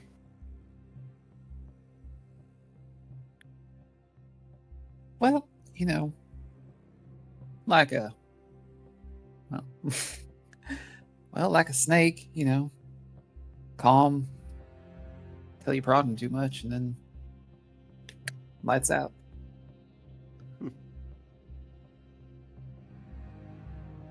Listen, Sky.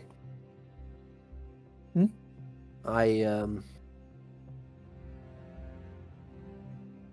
I thank you for coming to speak with me, but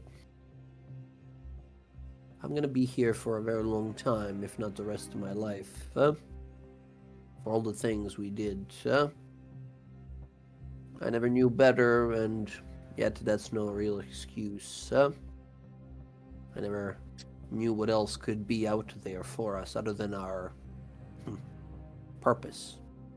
So, I thank you for being here, but I think you should maybe forget about me. Forget about the path. And live this new life you've deserved for yourself.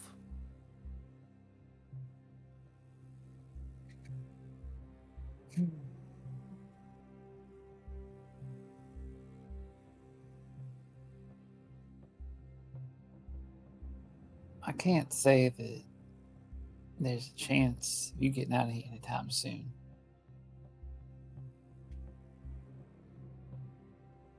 But if they're willing to give me a chance to,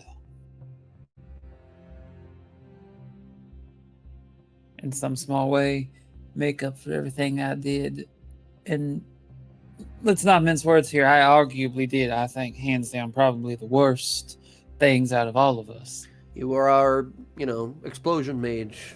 Yep. That was biggest area of effect attacks. Yeah. Look, the point is that you could potentially get some time knocked off for helping.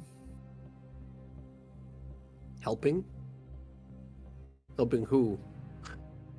I don't know if you recall Anyone. our rap sheet as clearly as I do, but we've done very little helping in our long journey, our path.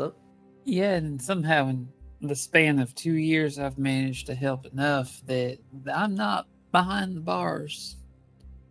Or arguably hanging from a very short rope like I probably should be. You know, after the friend of yours cast that spell, after my mind flushed all of those irregularities, those lies that were put in there, I felt very lost.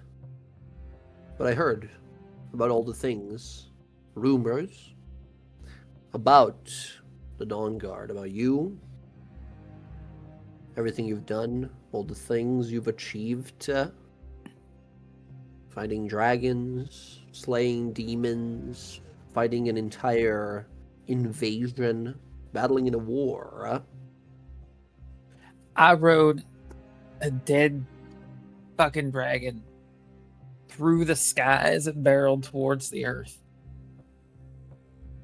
Right? Like we had to jump off of it, and it was, it was going down, but like I was on its back.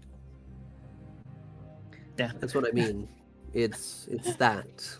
It's a new story, a new legend that you made for yourself.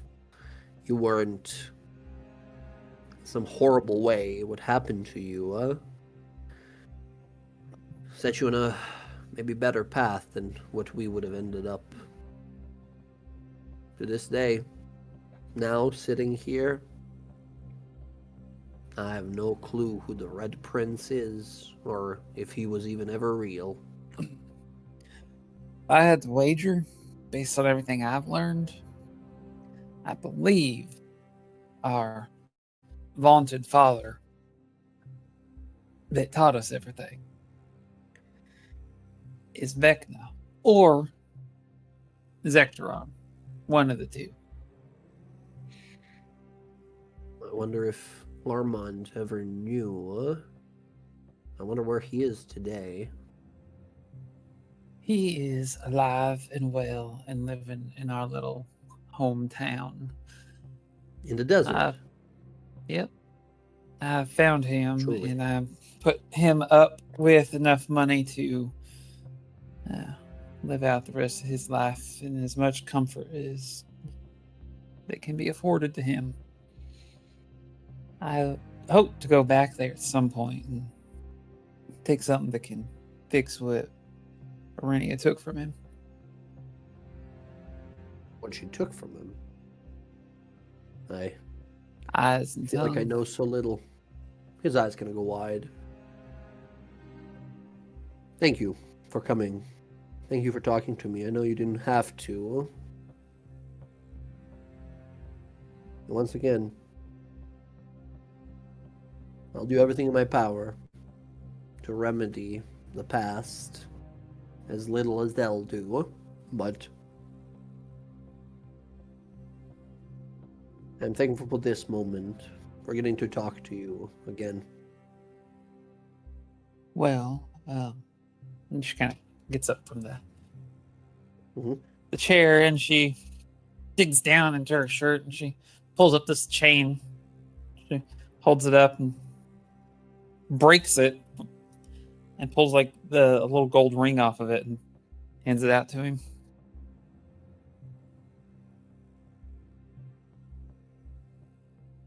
It's yours. Fine. Yeah. He sort of looks at it for some time, holding it, just sort of inspecting it. and you see a wave of sort of emotion held back, clutches onto it.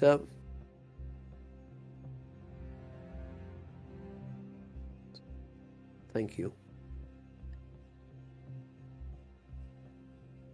There's a lot to make up for. There's a lot that has happened. There is a lot of uncertainty ahead, but when you feel you are ready to maybe fix everything that Renia broke, that Ash tried to destroy, that the god of lies and secrets tried to keep from us, and that, an old fucking crazy man decided that we needed to die to fuel his desires. When you feel like you're ready to move beyond all of that, just put that back on and send word, and we can have that talk. He just nods. She puts the chain back together and then shows the other one hanging on it. Still got mine too. But for the He just time sort of being, looks down, kind of lost in thought for a moment after that, and just nods to you. Very well. I won't fail you again. well, I mean, everybody deserves a second chance, right? I So- suppose. I'm gonna go now. I'll send some things from time to time to just kind of help with this situation down here. Books or, of the like. Very well. Thank you. You're welcome. She kind of turns and she leaves. He stands there for a while, just clutching onto the ring, just kind of looking at it.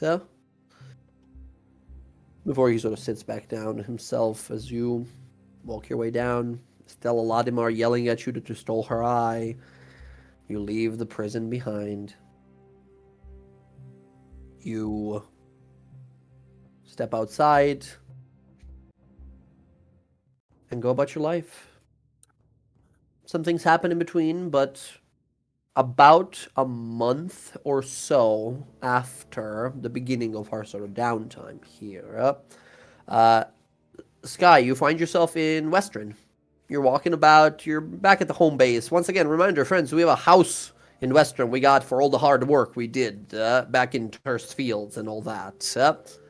As you're sort of walking on around, Sky, you're finishing breakfast, going around. You might be the only one here. There might be others, who knows at the time. But there's a knock on the door. You walk on over, pop it open, and immediately in your face is a golden symbol of scales of justice upon a fine, long, white and gold robe. A woman with a finely sort of braided hair, multiple braids that roll down, short kind of cut.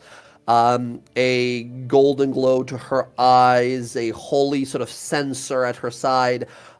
You see standing in front of you is the High Priestess, Enrel Autumnsense, the very same one who told you, don't show your face around here anymore until you prove yourself worthy of forgiveness in the eyes of the lawbearer.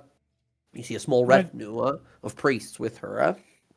All right, look, I just want to say, I didn't fucking go near the temple, okay? I've been here all night. I just had breakfast. I didn't... Skyleth, I am here on the behalf of the Church of Lawbearer, our Radiant Mother, to inform you and welcome you back into her grace. We have heard of your many deeds. We have heard of the work that has been done. We have heard of the justice you have called for For those even more villainous, you are welcome to join us for our sermons, for moments of quiet and peace, for our moments of justice and valor in the halls of the lawbearer Arathis. In the eyes of the lawbearer, you are forgiven for what you did, and you are accepted what you achieved. And should you choose it, there might be still a greater role for you within the church of the lawbearer. As someone of your skill could prove a weapon of judgment, of balance, and justice, unlike any other. Do you accept?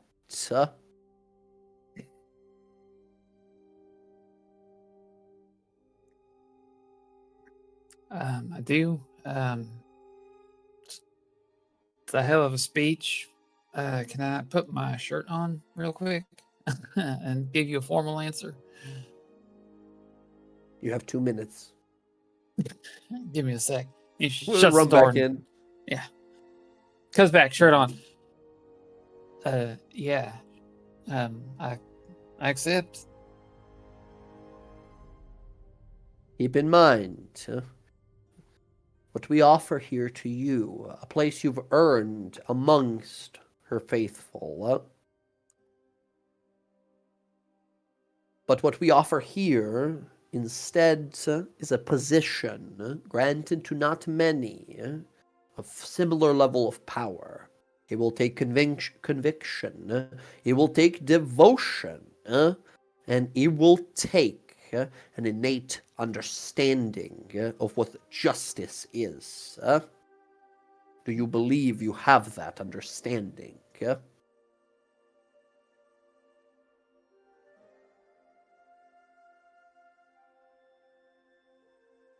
Probably better than most.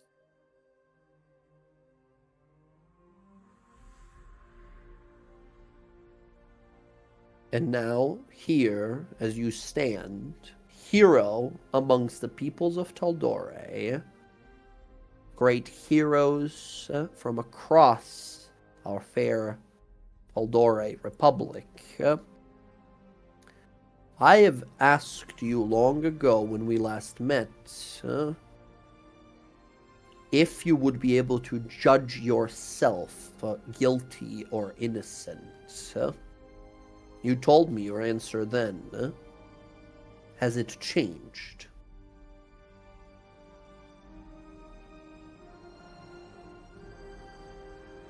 No?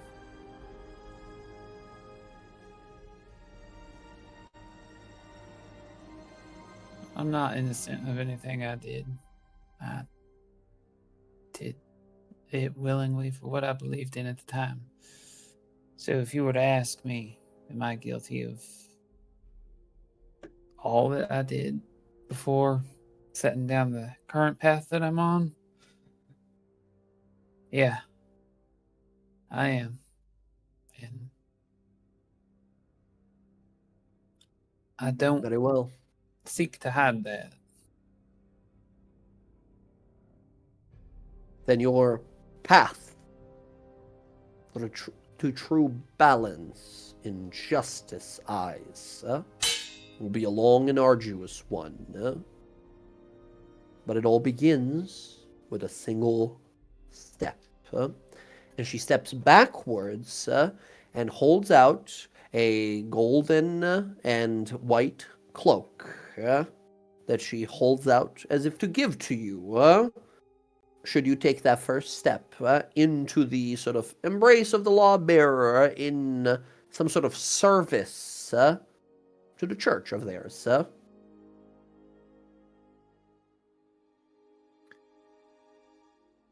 She will step forward and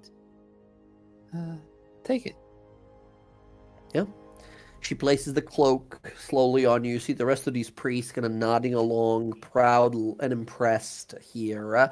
As if beyond your control, you see your wings begin to appear. A halo begins to manifest, golden halo on your head. All of them looking a little teary-eyed, staring at you here, impressed. You see the high priestess, Autumn Sense, kind of looks to you, says, kind of quietly, while everyone's like, wow, incredible. She leans in and very quietly says, I know you lied. I know you reached out to the High Cleric in Iman. It's all right. It's forgiven at this point. I know I even though I told you not to, it's all right. But don't believe. You will not be lectured about the importance of truth during one of our sermons. I mean, we were about to fight a bunch of people, and it seemed, the only ones that could help us. So, like a white lie, right? I don't want to hurt anybody's feelings, but kind of had to do it. It seems to be all right in the eyes of the lawbearer, so I will not pursue any further resolution. Let us leave to the Temple of Justice. And she begins to walk. As the rest of them walk, as you're adjusting this white and golden cloak they gave you, as weeks and months will go on, and at some point, Sky, you continue your duties with these guys, continue sort of meeting with the party occasionally, and at some point, you are promoted, some 8-9 months in, to become a justiciar or a justicar of these temples of the lawbearer, someone who goes out, much akin to your previous occupation of a bounty hunter, but more so someone who takes on these missions, requests to hunt down more so demon-possessed people, or undead corrupted people, or a little more supernatural things that clash with the ideals of justice in the eyes of the lawbearer. And while your methods are not typical for their church, they are very effective. Time goes We think by. outside the box here. You will tell us the secrets of the necromancy book, or we will... And then you shoot a guy through the hand, and the other cleric who's with you oh my god, as you continue to question, the demon that's strapped onto a magic circle, as we cut away from that. You continue your work there as the year sort of goes on by. Next up, Casimir. Rav, first of all, mechanically, what kind of benefits would you like Casimir to gain from the downtime options? Things he wants to do. The special activities. He wants to look into that Grimoire Infinitus. Yes. There is a very powerful magical tome that requires an incredible test of skill, of arcane intellect that might possess incredible powers that can grant its user unmatched wizardly skill. It is very dangerous. However, it is something that can be prepared for to be acquired, should you be willing to risk opening the book with the understanding that if your mind is not strong enough and you don't solve its challenges and riddles, you might be forever trapped inside. Yeah, I don't think he's going to tell me he's gonna do this. But he's going to prepare. Okay, He'll prepare with premonition, Excellent. embrace destiny, level 6, and everything he can do to make sure he can get through it. All right. Excellent. Now, this is a thing which, while it's a special activity, it won't take any special time here because you have powerful friends now, and you can quite literally reach out to some of them to gain access to it, as it is currently being held at Gilmore's Glorious Goods. This artifact that no one has dared to activate. Casimir, you prepare just about every spell, just about every component you can imagine, as the grimoire awaits. Sean Gilmore prepares the circle, magical protections, all the abjurations, the book sitting on a pedestal in the middle. He says, all right, friend, best of luck to you. Just keep in mind, you signed a waiver. Casimir signs a waiver. If this goes south, tell my friends I love them. He looks a little kind of like, taken aback and surprised, and kind of nods with a smile, says, very well, friend. This is a huge risk you are taking, but a man like you, an intellectual, must have some great purpose for this thing that only it might be able to achieve. So, I cross my fingers and wish you best. As Casimir, you chant the magical words and then disappear. All right, Rav, I need you to make 6 intelligence saving throws back to back. I need you to roll these rolls and not get below a 20 on any of them.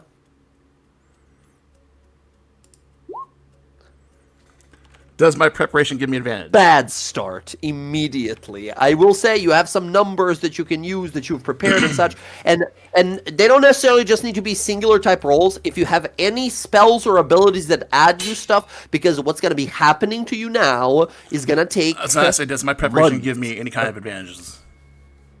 I will let you, as long as you have spell slots, spending your spell slots to give yourself... I will say with a 3rd level spell slot, you can get advantage on one of these intelligence saves. Sounds good to me. I'll take it there. Excellent. 3rd level spell slot burned. 23. That's the first one. Off the 5. 6, right? You Did I say 6 or 5? You said 6. All right, 6. Yes, thank you. Good enough. 3rd one. Good enough. 4th one. Good enough. 5th one. We're going to make that at 18. Oh. 18 plus your 9. Good enough. Last one. Most important one. Oh, my God. Sean Gilmore chants the magical words. We see Casimir say, tell my friends I love them if things go bad. You open the grimoire. Pages go unswirling. All the blank pages of it begin to ignite with magical text appearing on it. Your mind is almost shattered by the arcane propulsion of pressure and energy that reaches for you out of this book. And in a blink of an eye, as the flash of light happens, Casimir disappears. Sean Gilmore looks around to Sherry, his assistant, says, well, he's on his path now. No one else has returned, so we really don't know how long... The book flashes, the pages swirl wildly, and stepping out from it, Casimir, with the understanding that you have spent 10 years in this book, in what were hundreds upon hundreds of labyrinthine rooms filled with arcane puzzles, magical constructs that attempted to obliterate you every single day, and days upon days of being pursued by a Arcane Devastator, which was this gigantic golem orb that would just roll around from room to room with a bunch of like mechanical arms chasing after you, negating magic in every single room until about 4 years in you destroyed it, trapping it in a different room, until finally finding this book that you're now holding in your hands inside of the actual multiple hundreds of demiplanes that have built into the actual tome itself. Casimir, you look physically different. 10 years have gone by, you look a little different. No time has gone by for your body here, right? You look and feel the same age and everything, but you have spent 10 years inside of that book before solving its every last puzzle, claiming the Grimoire Infinitus for yourself. You step out once again. It feels for you, and it has been 10 years, except the whole place inside of the book is a suspended time chamber, right? As you reappear inside here. Gilmore looks stunned and surprised, like, "Oh, my friend, you are back already." How long what has it happened? gone? I've been gone for. It's been like 10 years. How long have you got? What, my friend? You speak as if confused. It has been mere moments. You disappeared less than a minute ago. He sort of looks to Sherry, looks to you, kind of confused, like, "What are you talking about?" So my friends haven't moved on. Moved on? What?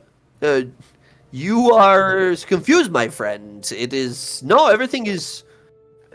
it's been less than a minute, Time is different in there, apparently. Ooh. But I'm back. I'm back. As you look upon the tome here... Casimir, congratulations with your... What could have been, by the way, the end of Casimir. We could have never seen him again, right? As Casimir, you have found dusty bone remains of many other wizards who tried this before you on a bunch of different levels, right? Of this, like, 200-room fucking demiplane spellbook. As Casimir, this is your reward. Yours to behold is Grimoire Infinitus. This is a legendary artifact item, and because you went in there and solved its mysteries, you, rather than getting it in its dormant state, get it immediately in its awakened state, which is the second of the 3 possible steps of power. First of all, it counts as a spellbook, and it has all of those spells already in there. Now, as you're flipping through it, you see a bunch of these spells. All of those spells that you see in there, you can add to your spellbook. Additionally, you can use it as a grimoire, and when you prepare spells, you can prepare one additional one. Additionally, you can spend an hour performing a ritual in which you merge another spellbook into this grimoire. Once completed, all spells from the merged spellbook are transferred into the grimoire. And finally, when awakened, it gives you the following abilities. You can now prepare one additional spell when preparing your spells daily, up to 2 total. And then, while you have this spellbook on your person, you have advantage on saving throws against spells and magical effects. Sweet. It does require attunement. Can you bring the spellbook back up? I lost a pop out. If you want to find it, it is in the handouts folder, magic item subfolder, artifacts and legendary. You'll see it at the bottom. Grimoire Infinitus. Oh, sweet, thank you. Perfect. Bring it over here. Which is a wild experience. That's a kind of an adventure, solo adventure that wizards go on. I was in a time chamber for 10 years doing magical puzzles and being chased by robots. I was sweating. Yeah. Whew, that And recently, 19. at least with 19. my rolls lately, yeah, I was sweating it. Hey, we got it, baby. right. Excellent. So first thing that Casimir's takes gonna do- 1 minute of your downtime. What would you like to do with the rest of your Well, year? first thing Casimir's gonna do, he's gonna put his spellbook in this one, and then he's going to remove all the necromancy spells. Okay, sure. Understood. Yep. Excellent.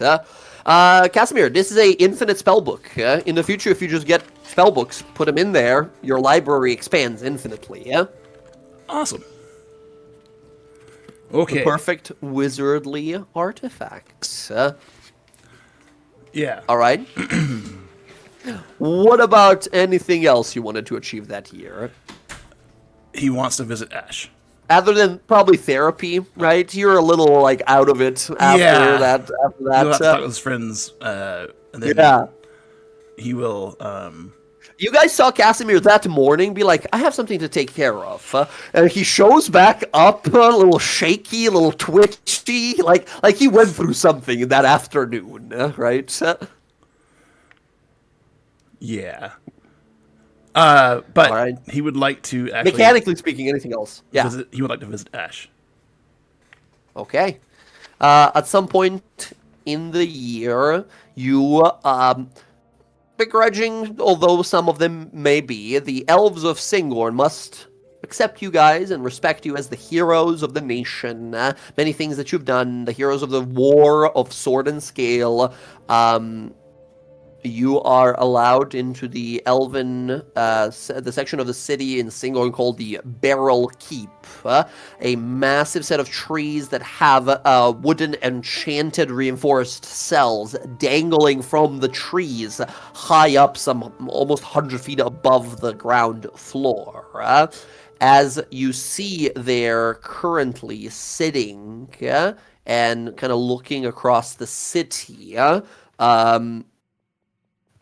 sorry, like standing and kind of arms crossed, looking across the city there, not facing you as you're kind of behind her, as you climb the massive staircase that leads up the side, you see Ash. Without seeing you, she starts speaking, as if already knowing that you've approached. She's looking on out, says, what a shit show. What a wonderful plan. What an easy way to become powerful, and this is where I end up. What greatness could have been. But that's what happens when you stop being useful to a wizard more powerful than yourself. I think I the fact that suppose. you base your worth off another person you think owns you or controls you is problematic. You already put yourself in that corner. And what, you're free? You get to make your decisions? Please, both of us know that's not true. Fighting to make it true. That's not why I'm here. You and I, we were wronged. But I have something for you. What? Brought me a gift? Casper's not going to say anything. He's going to sit down and cast a ritual spell, telepathic bond, and tech pass like he did with Sky and Arenia. And we're going to revisit meeting Terrence and Issa. He looks confused. Who are these supposed to be? Are you going to show me how you showed them kindness? Melt my frozen heart? Please. No, maybe not. Nothing to change your mind, but something maybe you might want to know and deserve. Yeah. Someone the images continue playing. Yeah. Someone sorry, you never had a chance to be. Yeah. The images keep playing. Yeah. Their faces, the conversation, you see her face kind of change a little bit, kind of standoffish, confused. What the hell? And then the story about a few gold coins being passed out for 2 children to be given out. And a little picture of the 2 babies. What? No. You're not Ash. You are Anatha.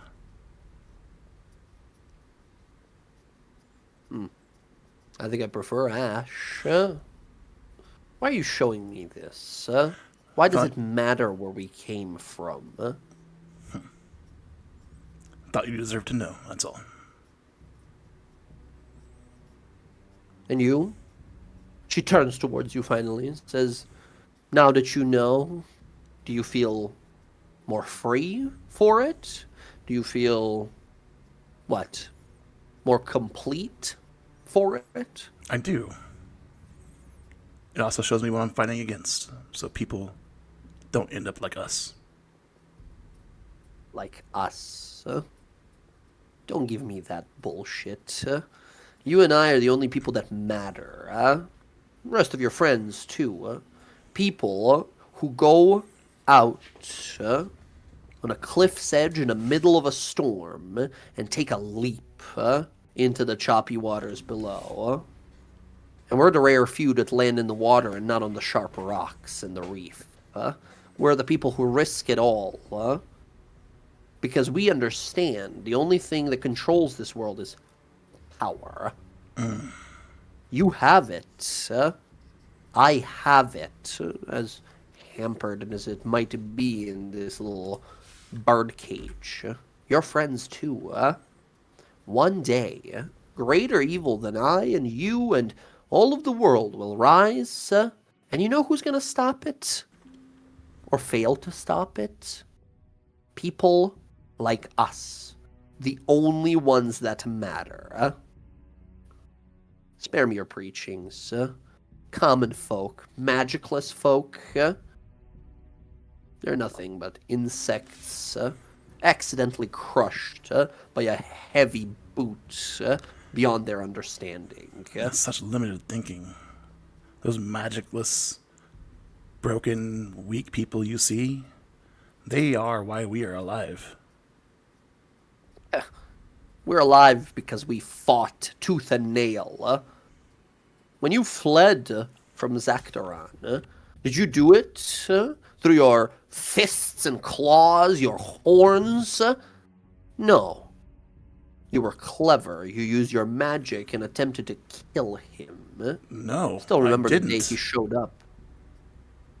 I What are you ran talking like a about? coward, and he tried to kill me, and I escaped through the path he made. But I ran. Old Zaktaran's got some pride too, it seems.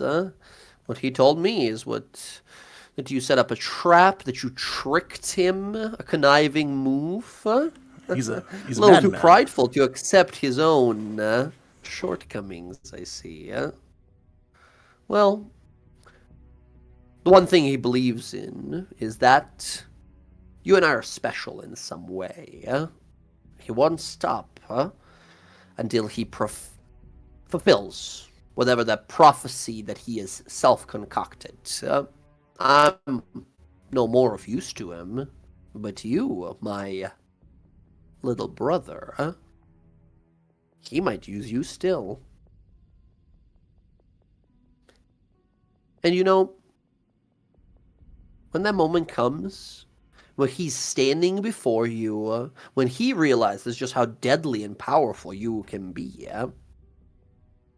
and when you sunder him away with a single thought, then come back to me and tell me how little magic and power matters in this world. I didn't say power and magic didn't matter. It gives us the strength to do what we need to do. But what we use it for, that's what matters. I cannot believe I'm related to you. I'm beginning to think the same way. I wish I could show you. There's so much more than just power. Well, I thought let's you not waste deserved both this. of our time. I'll see you around, Anatha. The name is Ash. No longer. Goodbye. She just arms crossed, staring back at you. He's not looking. He's already left. Yeah, perfect. She's just gritting her teeth, staring at you as you walk on back. Yep. Excellent.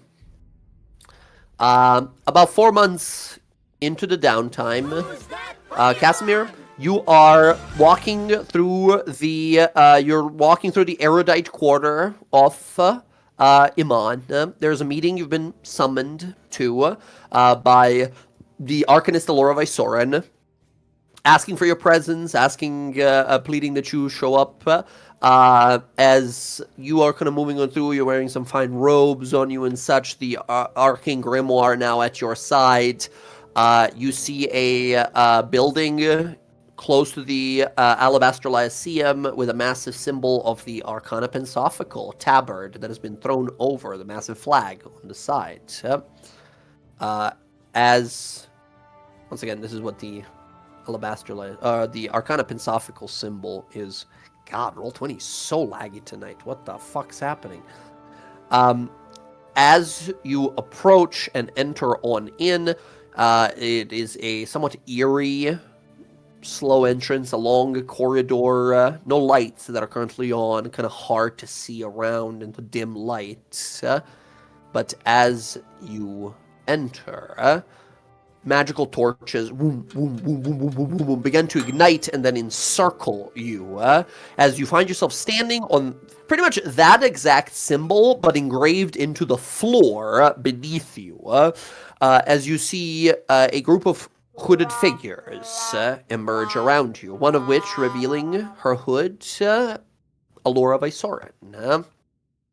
The others you do not recognize, although you have heard of some of them. The alchemist Osgrud, a halfling genius crafter, Seer Gloria, Ios, a great diviner, Magus, Shaynor Wiles, a powerful enchanter, Tinker Quash, Dent Druggle, all of these people that you vaguely have heard about. You see Elementalist Drake Thunderbrand, a council of powerful mages, as Alora steps forth and says, Casimir, welcome.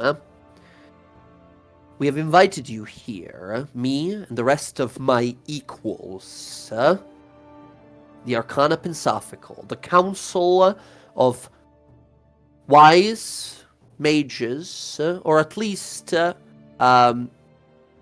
people willing to do what is right for the weave, for the magic of this world, to keep it right, to keep it out of hands of those who would misuse it. All things that you have done in the past. With your current, past, and possibly even future deeds, with everything behind you now, all the greatness you have bestowed upon this world, using your arcane gifts and difficult-to-earn skills, I and my equals in Arcana Pensophical invite you cordially to join us and become an Archmage of the Arcana Pensophical. Your duties will be many, your privileges many too. But first and foremost thing to understand is that this, more than an honor and a privilege, is a duty to be had for the rest of your magely life. Do you wish to help us protect Tal'dorei from future misuse of magic? Of course, I want to prevent misuse of magic in Tal'dorei. I still have many things to do, but I'm willing to join the Pensophical with the understanding that knowing that I will have to take off here and there.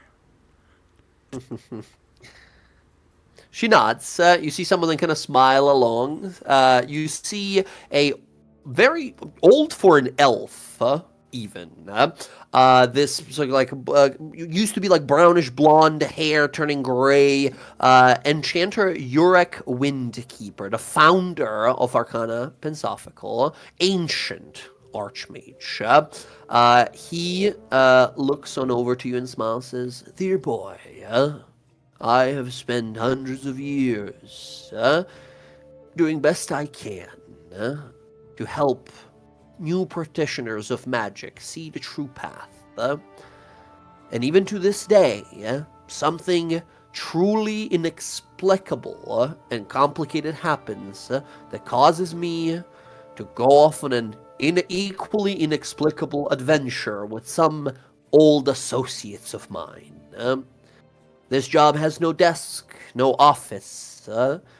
It is more so a gathering of equals that can be called to duty when the world needs us greatly.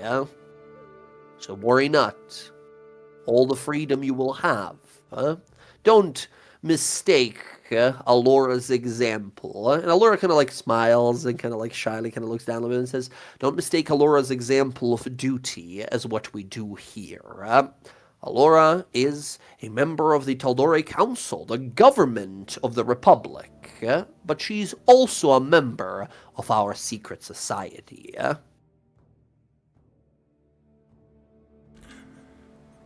Not so secret, though, is it?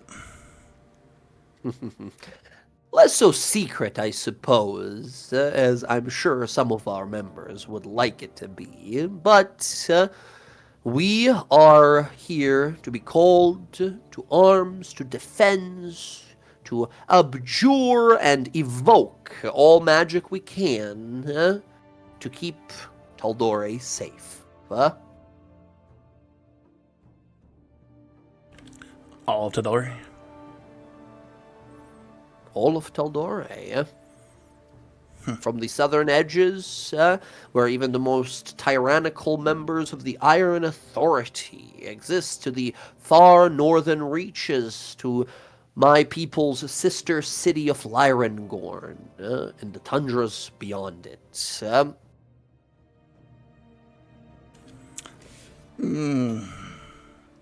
Yet I sense no presence of us in the Underdark.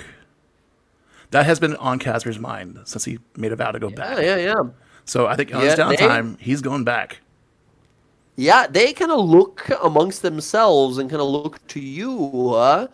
Allura kind of looks as a very curious observation, indeed. The Underdark does not exactly fall under our observation, our protection, as it is truly a place of, mostly unknowable. Many dark secrets still roam and loom beyond, ancient kingdoms of dark elves and Dwergar, of Swerfnibble and gnomes, ancient horrors and aberrations. While I'm certain we have the curiosity and will to try and help those below, our resources are not inexhaustible. Even our magic has limits. I believe, Casimir, you have told me you have had a journey down below, to the night below, as they call it. You have seen its many horrors. Even you must realize. There are allies some as well. places. We have that shroom mage. I can't remember his name. Yeah. But there are good people down there, and people suffer. And they end up like I was. Slave. I don't wish that upon anybody. So I will be going back until my next adventure begins. Very well. Yurik throws you a group of sending stones, like a bag full of them. He says, those are all linked to me. Should you ever need anything or lose a few of them, use whichever. You are now one of us, and should you ever need aid, feel free to call us in. We're just a teleport away. Thank you, Yerk. He nods. They bow their heads as you see them all step back, almost dramatically, right, into the darkness as you stand there. Bright light envelops the symbol of the eye beneath you. As by the time it's gone, you're standing in that chamber alone. Although you're pretty sure you heard some like teleportation sounds as all of them dramatically left and mysteriously disappeared. As you wander on out. Casimir, you head down back into the Underdark. You spend some time down there.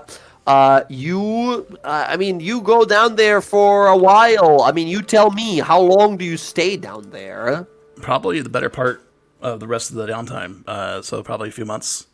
Yeah, you find Respin down there. Respin, who is the shroom mage guy, the sport druid guy. Yeah, Respin would be his like base of operations if he lets him be. Yeah. He'll work out from you there. see the Quaggoth, the big Quaggoth dude that you guys saved, gives you a big hug, and you show up back. You Oh, see them like yeah. farming, working on the mushrooms. You still see like the skeletons he has like farming and working on like farming and everything is like mushroom Casimir spores. still and shudders but doesn't say anything. Yeah. You see Rasmussen, he's like, "Hey, wizard man, good to see you again." He adjusts his little kind of little glasses that he has. Says, "What brings you back into my part of the night below?" I promised myself I'd go back and save these slaves I've seen. I'm gonna work from here if that's okay with you, and work my way out, make a perimeter. Oh, you're talking about that like distillery slave camp of those like Grey Dwarves, not too far from here, right? And any other camps I can find. All right, good man. Well, I'll help you best I can, but that's a big task you set for yourself, friendo. As once again, Respin, this fellow with Toto, his little lizard friend, who sits on his stick, on his staff. All right, let's get to work then, yeah? He clasps his hands, and you watch a giant mushroom tree next to you begin to shudder, and then arms break out of it, this big wooden kind of mushroom-made tree. Treant, a mushroom treant, if you will, that stands up, ready to move. It's amazing. That's amazing. He's a little awakened, does wonders, druid magic, bro. As you see, over the next few months, Casimir, you will successfully save a lot of people with these like slave encampments down here in the Underdark and such.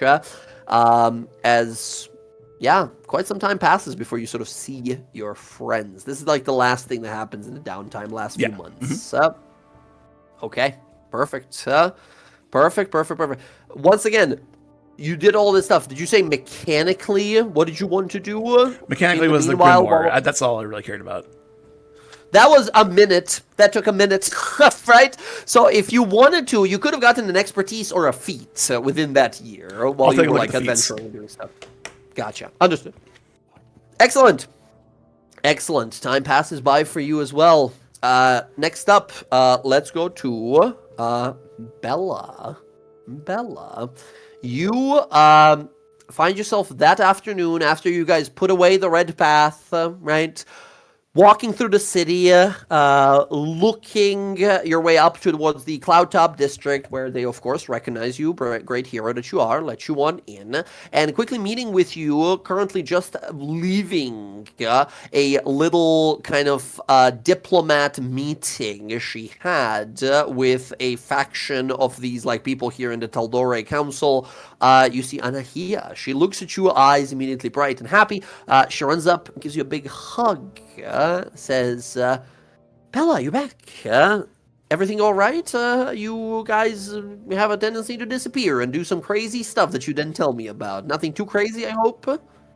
Oh, it was pretty crazy. I mean, Sky died basically, but then came back to life, so it's all okay. But yeah. That's all right. You know what? If I'm being honest, I like her the least out of your friends. She pushed me out of a teleport one time. I know. I was pretty pissed about it. That's But right. Anyway, bygones, whatever. Yes. Anna. Come on, let's sit. She goes with you. She's trying to get you to like, let's go sit somewhere and talk in the park or something. And as she's trying to like drag you away, do you go with her to sit somewhere, or do you like, no, I got something to show you first? Yeah, no, I was like, Anna, slow down. Oh. And then I pull it out.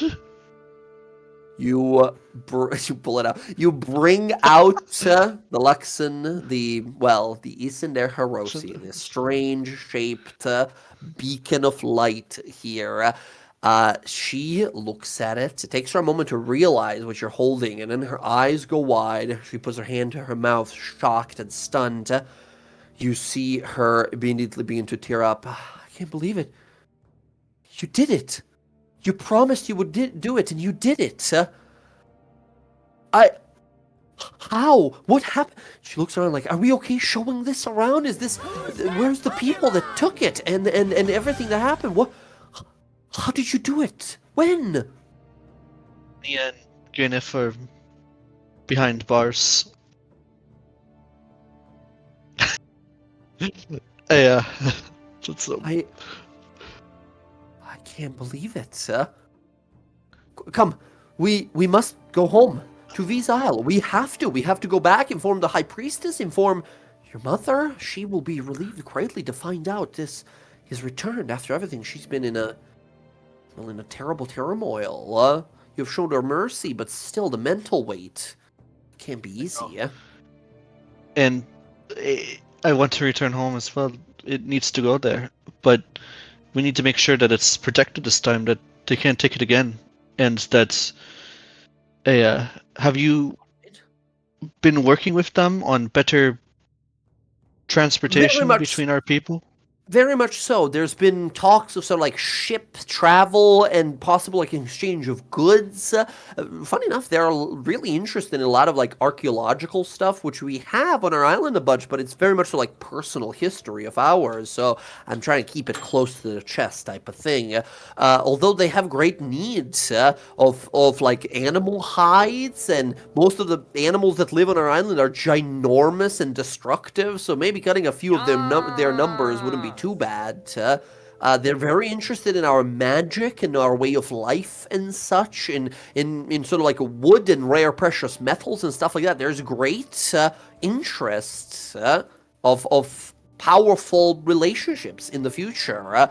Although the travel part is still a little bit difficult. I was trying to explain to them that we have mysterious magic protecting our homeland, which they are having a hard time wrapping their heads about, which honestly, I am too. But, you know, I always believed that had to do with Isender Hiroshi, so maybe, have you thought about maybe you'd be able to perhaps even, I don't know, use it to manipulate that, to maybe get that to relax and stop? Well, on our journey home, maybe I can see. All right, I'll charter a ship immediately, Your Highness. Bella laughs at that.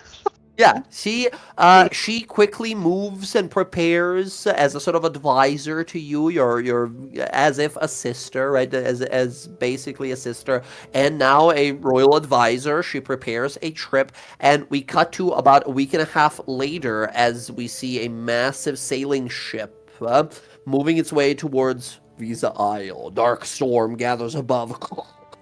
Lightning blasting whirlpools gathering in the distance here. But as you approach here, Bella, you feel it within Isender Hiroshi, an energy pulses.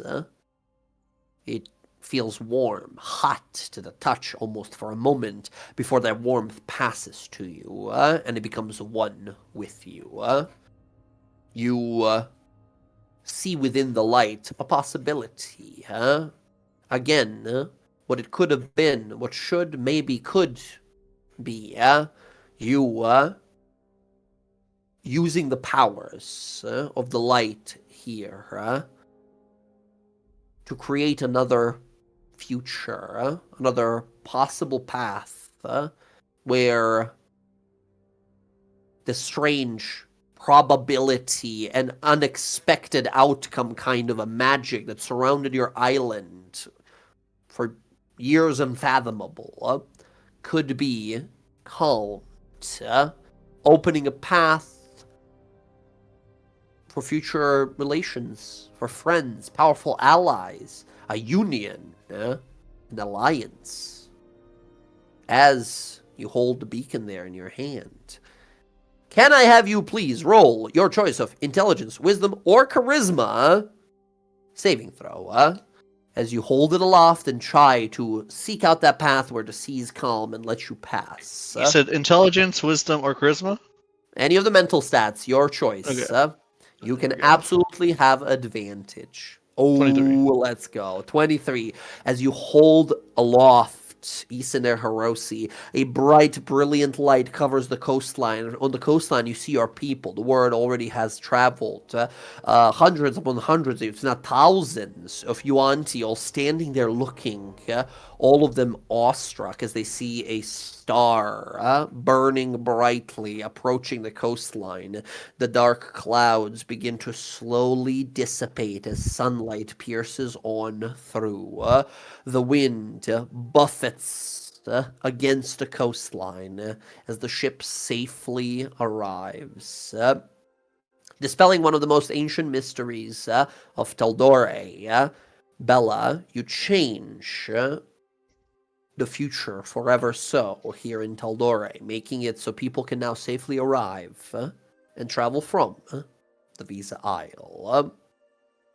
As you see our people surround you, Your Majesty, you're back, our queen, all of them, hundreds, thousands of them, kneeling there at the coast as you hold aloft Isaner Hiroshi. She has returned. She has brought us back the light. As you see 1,000 heads bow. What do we see on her face? Is there anything she says? As Anahia does provide you with, knowing that you don't have major magical abilities, a minor sort of arcane artifact, a little bit of her bardly magic that she uses here, allowing you to project your voice, a borrowed thaumaturgy, if you will, right? To expand your voice across the coast here, should you wish to speak to your people, as you return to them, a queen returning their holy artifact as she promised. Yeah, I think basically that. My people, I promised you that I would return the light, and the light I have returned. To protect our people and guide us into a future not marred by our past, but something new and grand together.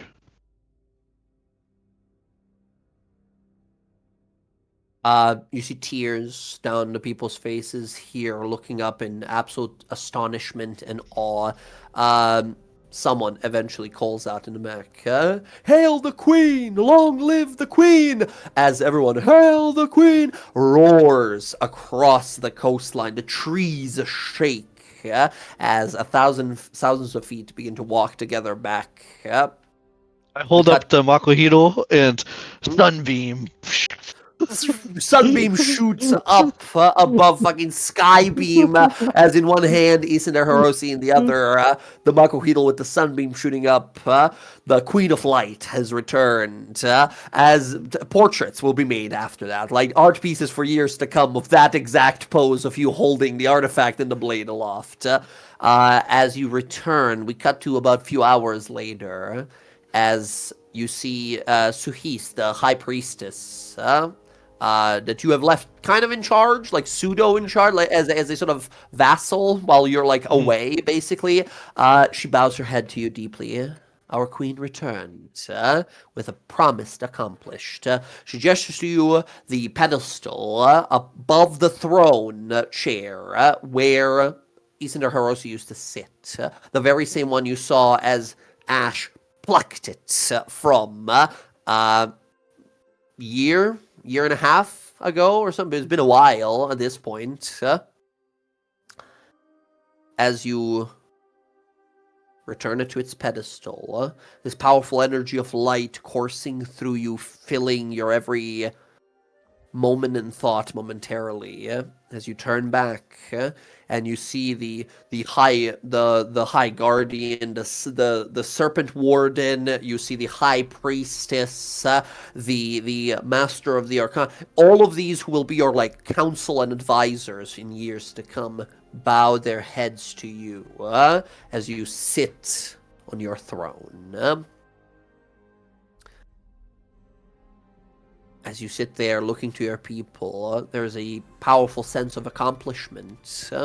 You left home a wayward, adventurous spirit who just wanted to see what there is to this world, what more you can find, and you've returned now bringing them hope back. As the door to the throne chamber opens, you see with the help of your mother and some of the guards, seemingly awoken moment ago from his coma, as you returned the beacon there, you see there your father, previously King Suktla Zaksisha, who smiles, much like he did right before you brought him down in that duel, curing him of that light craze or corruption that was slowly starting to corrode his mind. Your father looks to you and bows his head to his queen. As you see your father. He just bows his head and nods. I will go and hug my mother and father. He smiles, holding you tightly there. You feel little tears coming up on yourself as well. Your mother's still looking down, not looking you in the eyes, feeling deeply ashamed. As you look around, you see the council around you all smile and bow their heads. As you spend the next months as a queen to her people. Yeah. I mean, specifically, what I had in mind is obviously I wanted to do that ceremony, but I wanted to do it, in that pool, like next to that pool that I blessed. Because again, a whole thing I want to do is, bring the Feywilds and my people together. You know what I'm saying? And then obviously, I think about a week later, we see you walking waist deep into this pond, glittering, almost shining with energy, as you hold Isender Hiroshi in your hands. And as you do, you begin to chant the words, focusing to yourself, calling upon the power of the light here. As we see the light begin to emerge from the pool itself, and as you close your eyes and focus to yourself and speak the words here, as the priestess, the high priestess Suhis, blesses this ceremony here, calling upon new friendships and new bonds to be formed. Bella, you feel a pair of hands clasps yours, and as you open your eyes, you see emerging from the water there, you see Arethusa emerging from the water, clasping your hands and looking you in the eyes.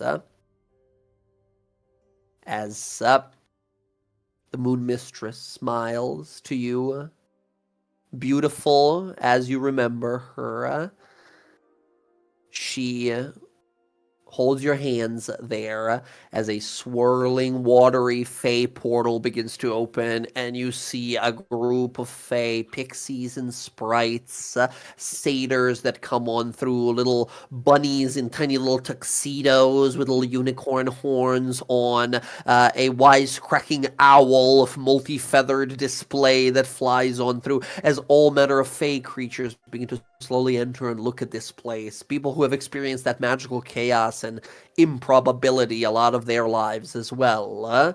As you see the Moon Mistress Arethusa smiles to you and says, I always knew you could do it.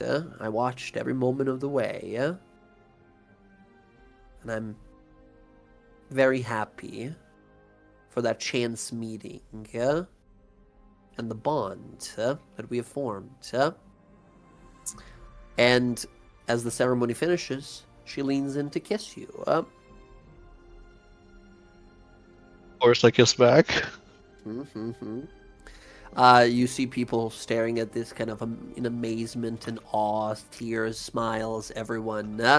As a romantic embrace, one romantic moment of embrace after, you see a party is being thrown already, right? There is like a great banquet being prepared for this day as you are truly bound to the lights and bound to your people's story and past here.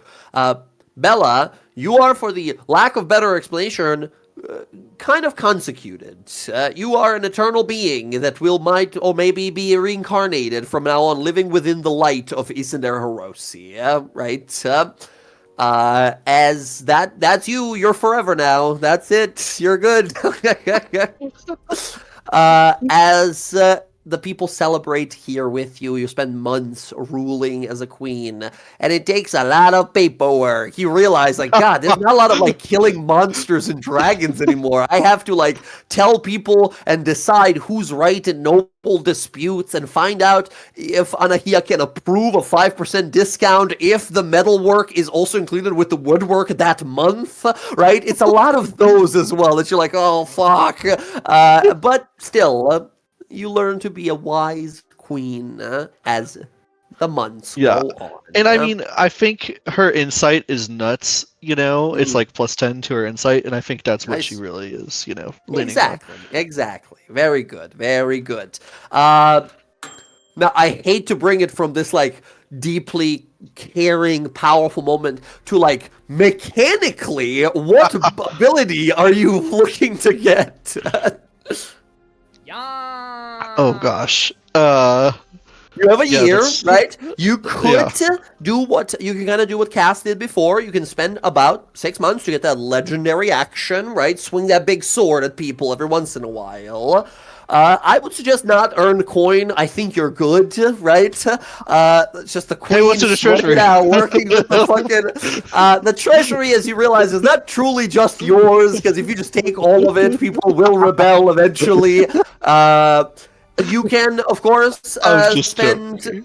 Yeah, you can spend a year as well to just get a feat instead, right? Feats can be powerful. I don't know. I'm a fighter, though. I get so many feats, man. That's right. So, okay. Do you want to think on it for some time? Well, so I was curious if, like, so obviously I'm consecuted, I guess, you know, but I was curious if, like, mechanically I would get anything by doing that ceremony. So you don't get any mechanical buffs other than the fact that if you die, your soul will return to Isender Hiroshi for you to be reborn.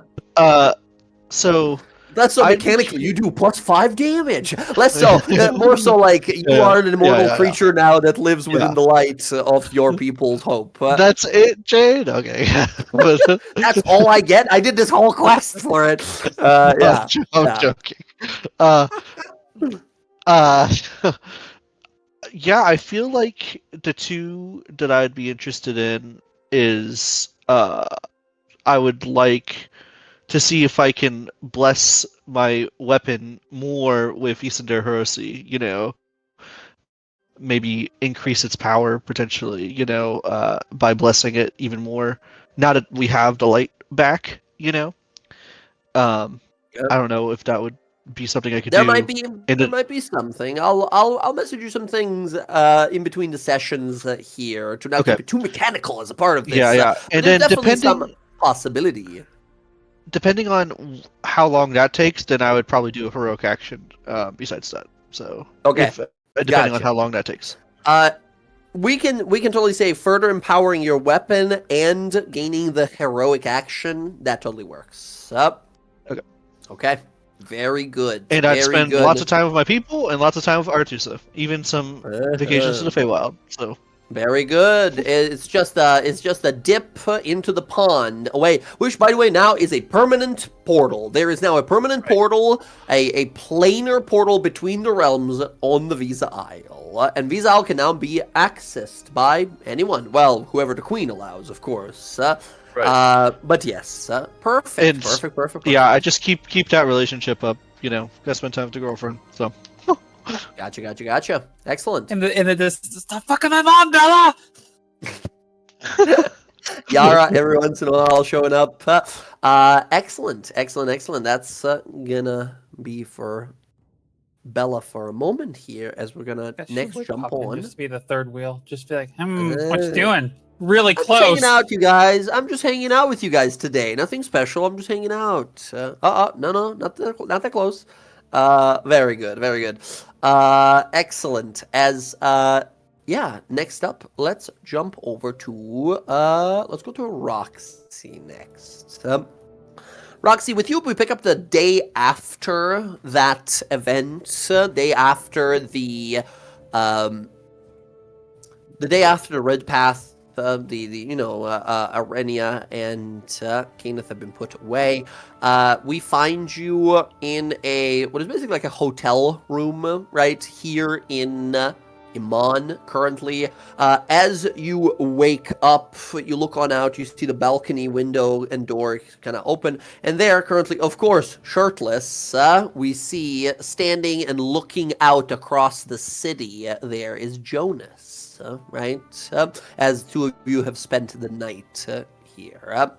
As you awaken, he kind of looks over his shoulder here. You see, as breakfast is already prepared for you on the side of the bed, as he sort of comes on up, gives you a kiss, and says, "Good morning, beautiful. I'm glad we finally get some time to be together." Yeah, I mean, we've been traveling a lot, so this is really nice. From what I hear, you and your friends are running out of heroics to accomplish. Don't tell people that. I don't want people to think I'm a hero. Well, after everything you've done, you're the closest thing it gets to it, to me. Now, I've been thinking a little bit. I know we're going back to Singorn for a little bit. Funny enough, because of who I am and Althea, we've been invited to a fancy wedding. I understand that you'll be present perhaps as well as the heroes of the Republic are invited as well. I don't think we're invited. I think she specifically said she does not want us there. But I don't think Bryn gives a fuck. So we're still going anyway. Right. Well, I've used some of my family's connections to ensure that they understand just how important the heroes are.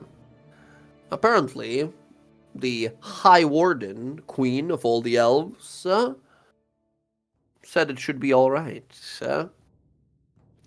For everyone, even for even Sky to go there, because I heard they were gonna like throw her in the jail. Well, from what I understand, probably not too accepting, but should she show up as a +1 of strange, disguised, unfamiliar, unknown person, who's to say? All right. I can make a really good disguise. I'm sure you can. But listen, Singorn, Althea likes it. It's peaceful, it's quiet, it's boring, yeah?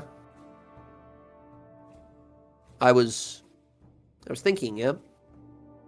After all this time apart, and I know you have still many things from your past, things that happened to you, as he sort of runs his hand and fingers kind of down some of your scars, still there, visible.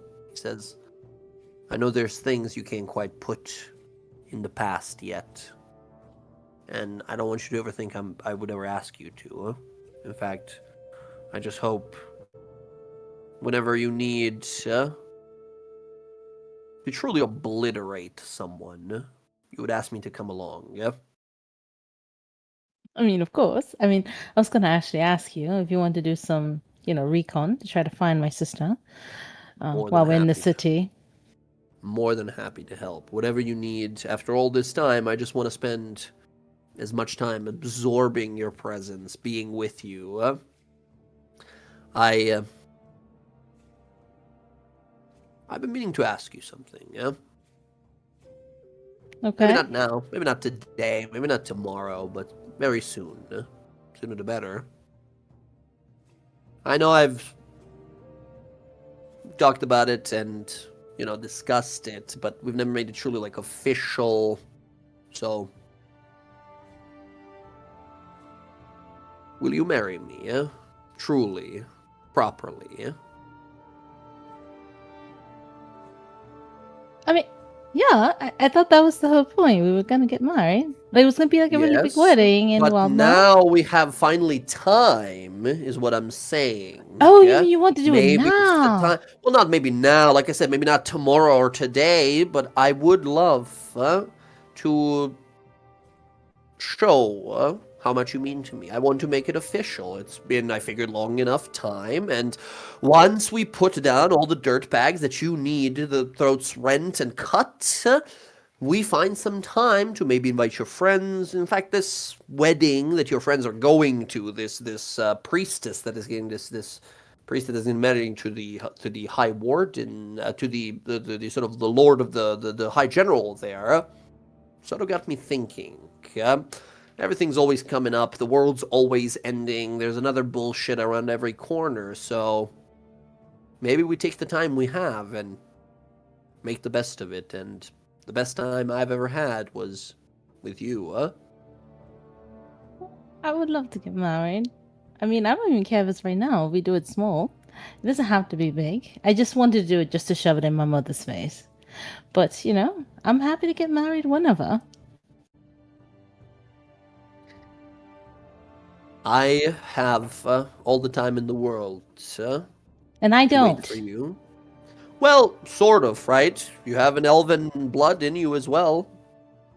And not like yours. So, All right. At any point. I have been hunting demons in the Underdark for a long time before being trapped down there in a pseudo space time thing, and then I've been hunting a evil turtle death mage cleric of a dragon goddess who worked under a tyrant dragon man. I've been very busy doing the killing part of the living, to experience the exciting living part of it. So the whole organization of the wedding, if you want it to be a big event, might be a little beyond my scope of understanding. Never really cared for the whole bills and gold pouches passed along, organizing of grand events and stuff like that. We might have to ask some of your friends to help.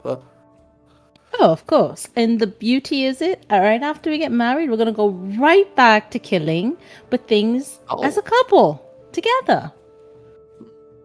Hunting things together.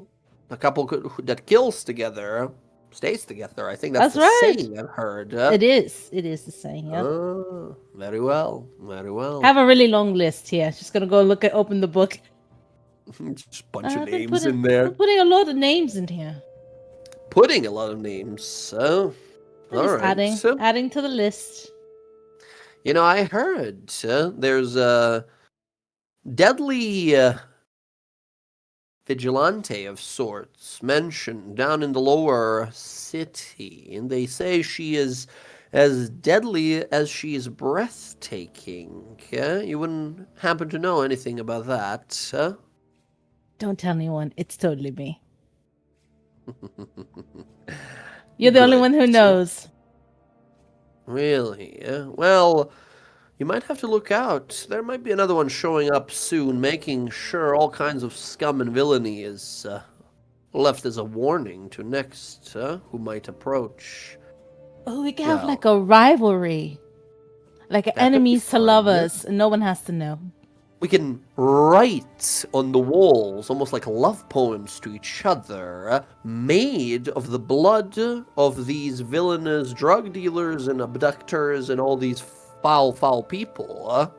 See, that's why we're getting married. See, you understand. Like, leave body parts as if secret clues for the guards to maybe sort of like confuse them, make him think it's like a bigger deal or something. She's gonna give him a hug and a kiss. See? This is why. This is why you have to marry me.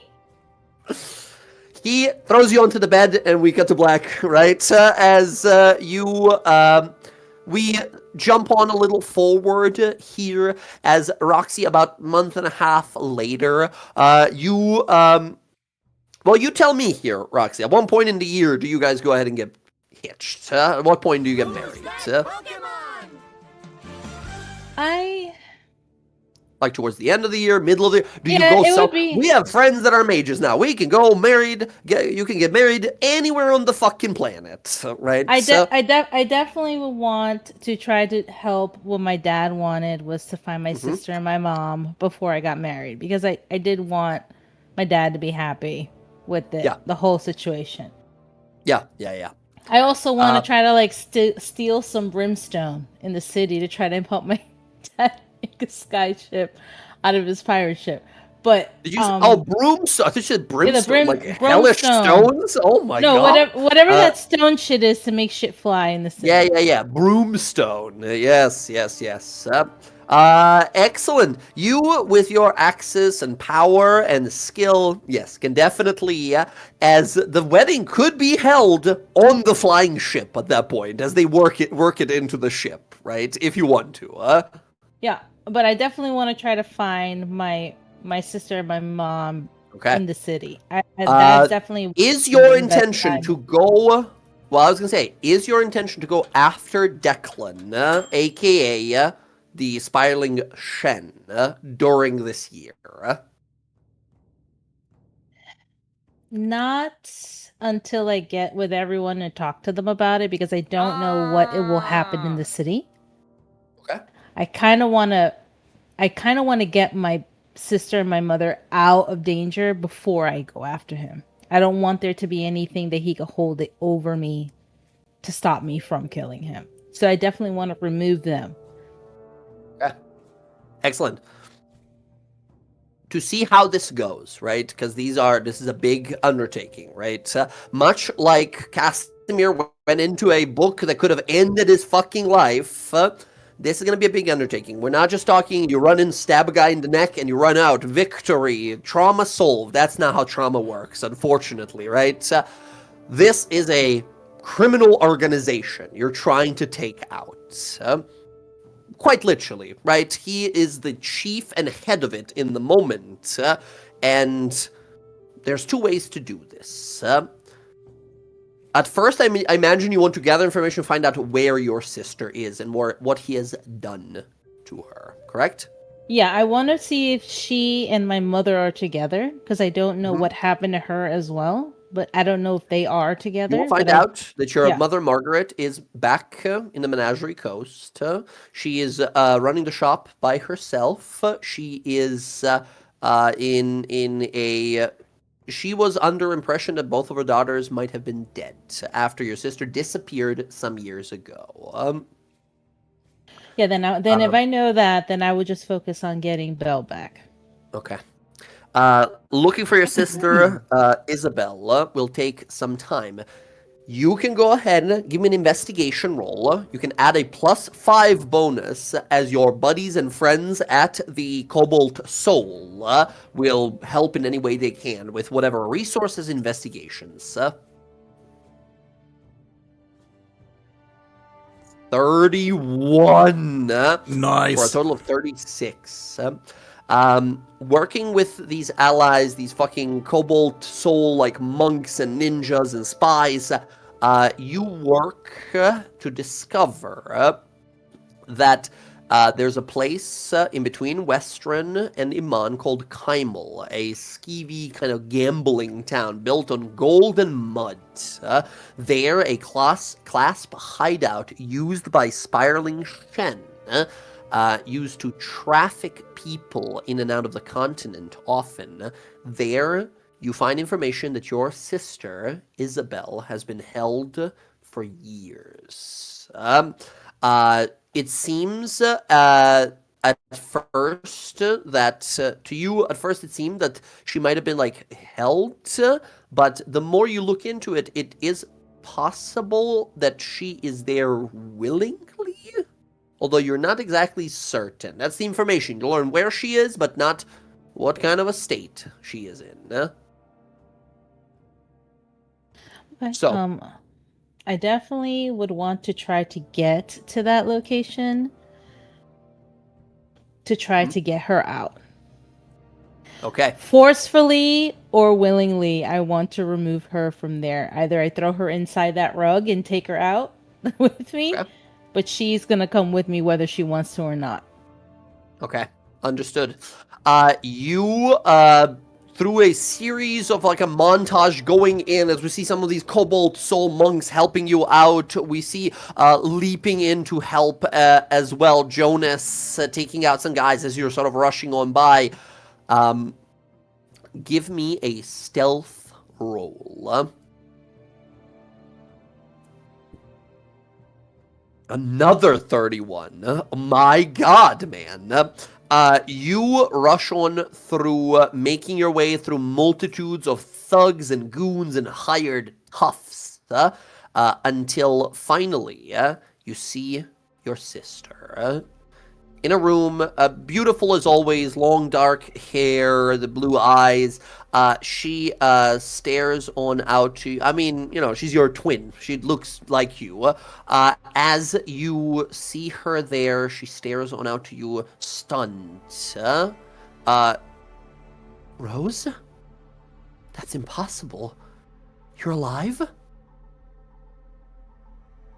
I think she's gonna dig in her bag for her book, and she's gonna take out the letter she wrote her to get her to go into the house when they took her. And she's Yeah. just gonna hand it to her. She looks at you and says, "You can't be here. He'll be mad." Did they make you write that letter? She looks at you with a both apologetic look, not a guilty look necessarily, but apologetic look that, and she shakes her head and says, "I can't. My son and daughter. If I do anything, he'll hurt them."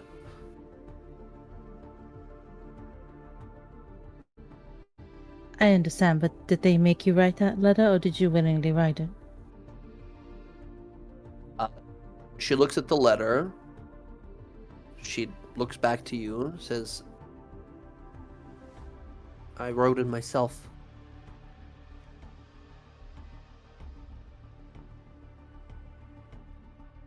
You know, you and me used to be really close when we were 7. And then things changed. And you constantly gave olive branches. And like a fool, I always took them, hoping to get back what we were. Did you know that that olive branch right there would destroy my life forever?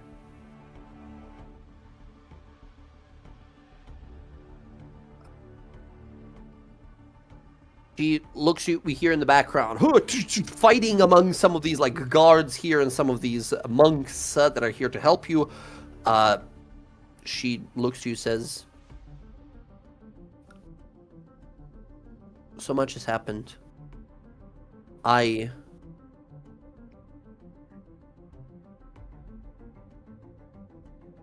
could tell you that I had no choice. That would be a lie, but I could tell you that I never truly knew who I fell in love with and what kind of a man he was and what he would do to people I loved. That would be the truth. Are your children in this building? No, they're not here. They're in Iman. Then I will find them. She's gonna put the rug down. Get in the rug. Excuse me? Look, I'm going to either stab you in the fucking leg and throw you in this rug, or you're going to get in the rug. Rose, why? Do not rose me. She's gonna lift her shirt. Do you see this? You have no idea the things he did to me for months. So me stabbing you in the leg is nothing. Get in the fucking rug because Dad wants you home, and I promised him that I wouldn't kill you. So you should thank you.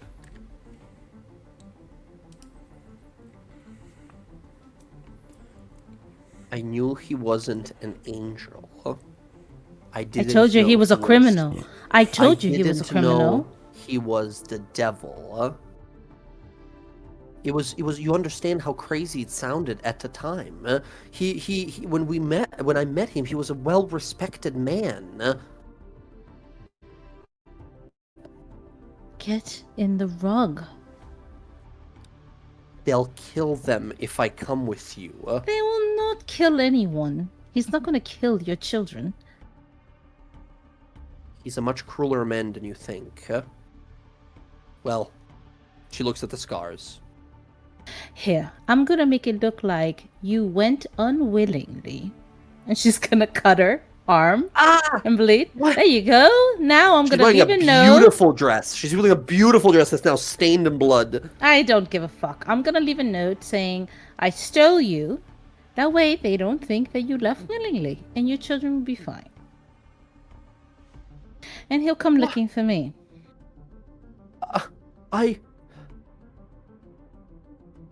There's Don't so worry. much.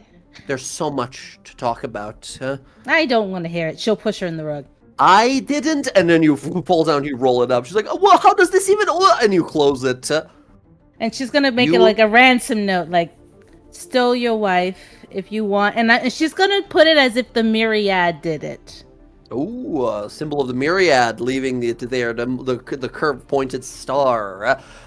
You see, of course, as you're leaving, there's like a level 1 bandit guy. He's like, well, what do we have here? And 7 arrows hit him in the eye, right? And he falls over dead as you rush out of the building into the night again.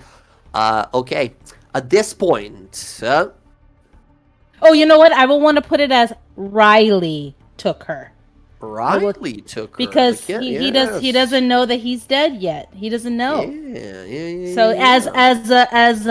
as like for what we did to Riley as revenge, he would come after her. Very good. Okay, next thing that'll happen here, Roxy, over the next few months, you and some of the members of Cobalt Soul and some of the other allies you have made work on finding the 2 children of your sister here. The 2 of them you think hope are still okay and alive. The I believe Alexander and Catherine.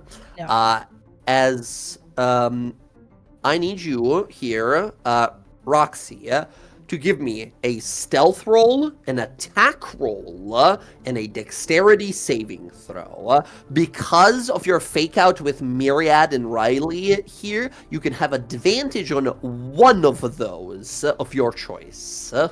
Okay, I get advantage on stealth because of my. Good. 27 on stealth is huge. Very good. And what was the other one you said? Dex save and a sleight of hand, and you choose one to have advantage. I will do the dex save advantage. Okay. Very good. And now sleight of hand, please. Okay. Incredible. Over the next 3-4 months, you and members of the library of the Goddess of Knowledge, the Cobalt Soul monks, and investigators and expositors work diligently to uncover and unfold all and many schemes of the clasp, both hoping to save these 2 innocent children, as well as uncover the true identity of the leader of the clasp, expose him, arrest or kill him.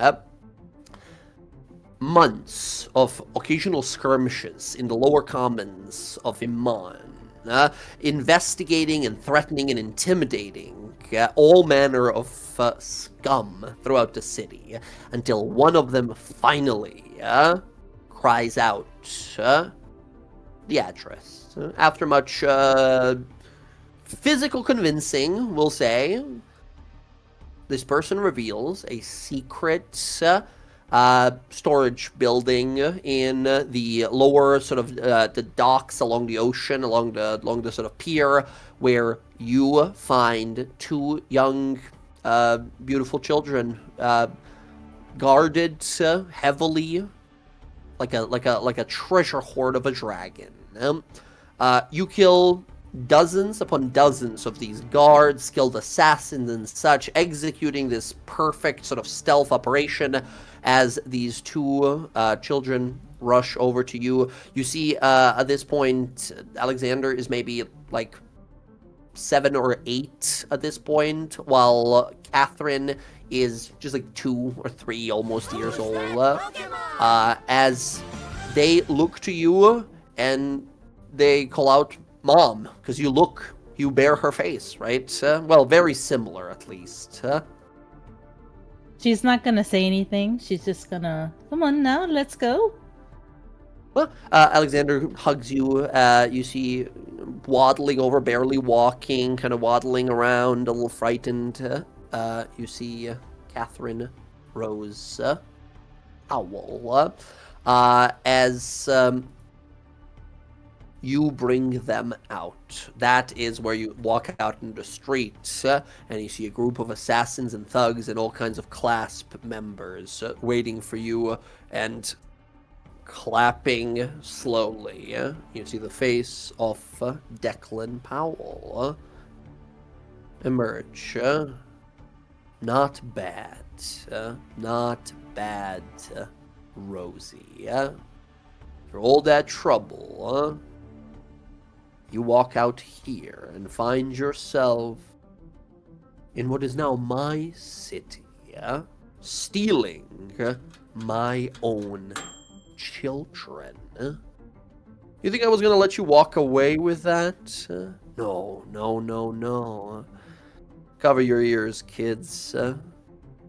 If you think you suffered before, now I'm gonna show you what agony feels like. Yep. Lads, and as they begin to draw their blades and weapons, all 3 successful rolls here, Roxy,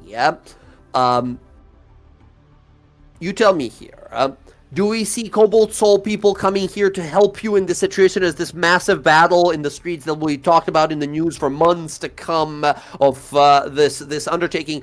Or do we see the party, right? Do we see the fucking Avengers show up as you summoned your party to help you with this? 1,000 I would ask the party to help. Hell me. yes. No way would I ask Hell the yeah. to help with us. As he's get her, boys. He puts on this, like, spiked brass knuckle thing himself. Likes to get close and personal. You see these assassins drawing poison blades, maniacal looks on their faces.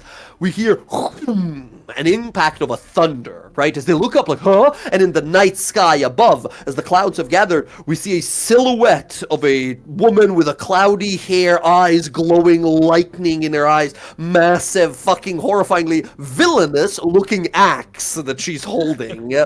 As we see behind her rising flaming wings flying through the night sky, circling them. What is going on? We see as some of them begin to move here, their actions split in 5 different ways, as instead they trip and fall as they're trying to like flank and move to the side, as we see emerging from the side, focusing for every possible outcome, Casimir, that looks at them, stopping any possibility of them ever getting out of this alive. As we see leaping from the water of the pier behind him as a Fey-like portal opens, Misty stepping from the Fey into Iman from behind him, landing there with a glowing light in her eyes and a massive Makwahuitl at her side. As we see Bella on the other side, as all of them like, what is going on? What is going on? As all of them surround them here, as we even see some other characters in the past that have helped us, right? We see some of the members of the guard, some of the clerics, the priests here, hoping to bring down Class, one of these most ancient enemies of the people here, the most sort of abusive individuals. Roxy, as Powell looks to you, as he stares to you, says, "What is this? How? I own this city now. I am this city. You cannot bring me down. Who the hell do you think you are? As arrows, firebolts, fucking lightning hammers, and giant cleaving blades start taking out his guys as he looks to you. Who the hell do you think you are? And as we cut to you and we see you there, Roxy, who the hell do you think you are? This is our city. This is the fucking DawnGuard. Roxy, as he leaps towards you, these brass knuckles in hand, about to landing punches, he's fast, he's dangerous, and it's not just 1-2, he's down. It's a battle that goes on for some time. We get some wounds, we fuck them up, fireballs flying, fucking fiery magic missiles, all kinds of prediction spells, stopping everything, fate bound by the rules that Casimir sets, giant thundering smites that send people flying off the pier into the ocean here, massive cleaving attacks that carve through multiple people at the same time from Bella. In the end, wounded you yourself somewhat, but him much greater so. Roxy, what does it look like? Describe to me this fully scene. The conclusion of this battle, as you bring down the person who inflicted so much pain to you, arguably changing who you are forever. I think she would take out the blade that her dad gave her, and because it can reach, because it has so much reach, watery tide blade. She would stand far away from him, not too far, and she will cut his head off. Okay. Is there anything she says, or is it just a cold look in her eyes as she cuts the head of the snake? I think she would say, all your running, trying to be this big leader crime. How does it feel that I'm going to be the leader of all of it? His eyes go And wide. before he even says anything, she'll cut his head off. A blade sharpened more than any physical iron or steel can be. Slash of water that cuts across here as his head rolls back, floating through the sky here as he falls to one knee, headless even, reaching out weakly with one arm. Another arrow from the side hits him in the heart. As you see above, your betrothed, still, I think technically still betrothed. Yeah. As you see Jonas, one more to the heart. He looks to you, gives you this look, a smile and a nod. And you see Jonas say, I know I promised I would wipe the scum off the world for you, but I can never imagine taking this from you. So you'll have to excuse me being a little late with the arrow there. It's alright. I appreciate it. The rest of it is a horror scene. As you throw the head, the rest of it is a horror scene, but for the bad guys, right? As they are doing everything they had. One guy, ultimate purple worm poison. It'll kill even a god. And he stabs Bella with it. And Bella, you just look down and nothing happens. He's like, whoa, whoa, whoa. And then you hit him full on Team Rockets, just flying off the screen like overpowered demigods that we are. Casimir moving through the battlefield here. Everyone's swinging and missing him. Like, why can't I get him? Throwing all the spells as the grimoire on the side glows, missing him with all the attacks. Nothing lands on him anymore.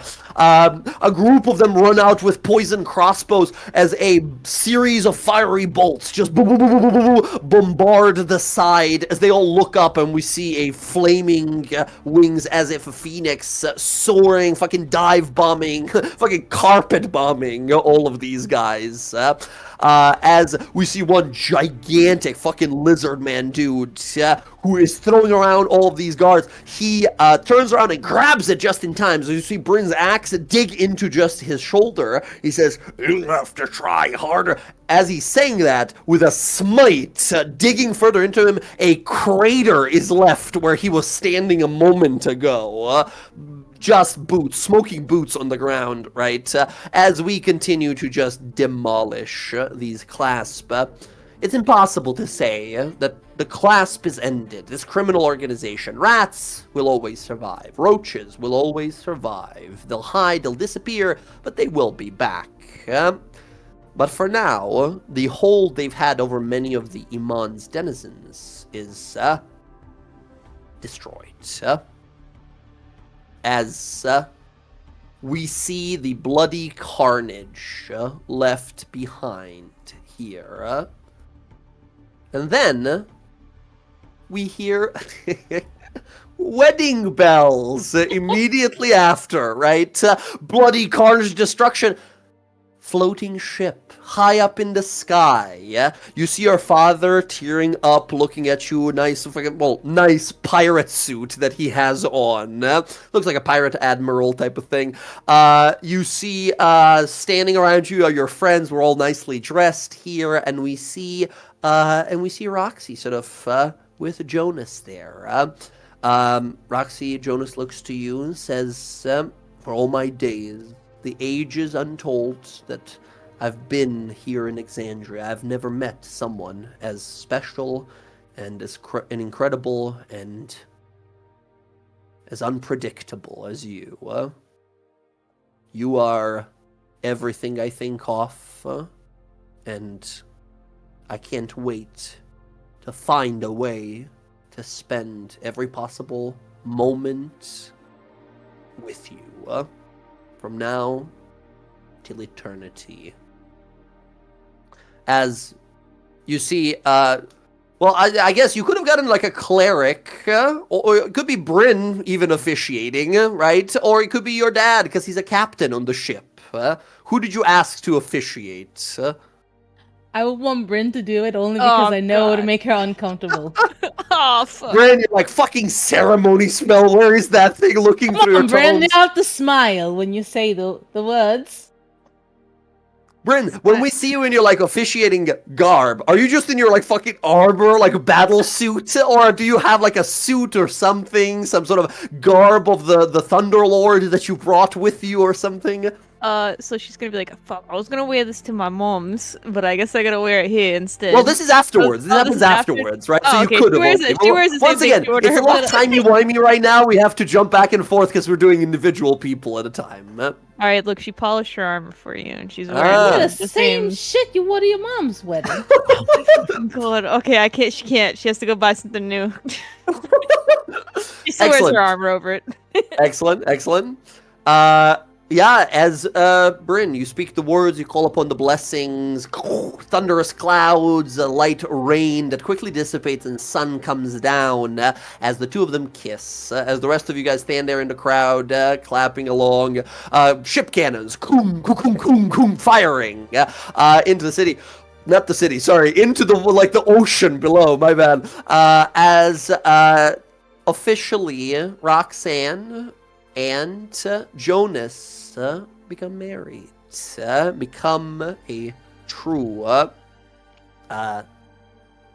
lovers beneath the all the powers that be, the gods and the governments, whatever you wish to call it.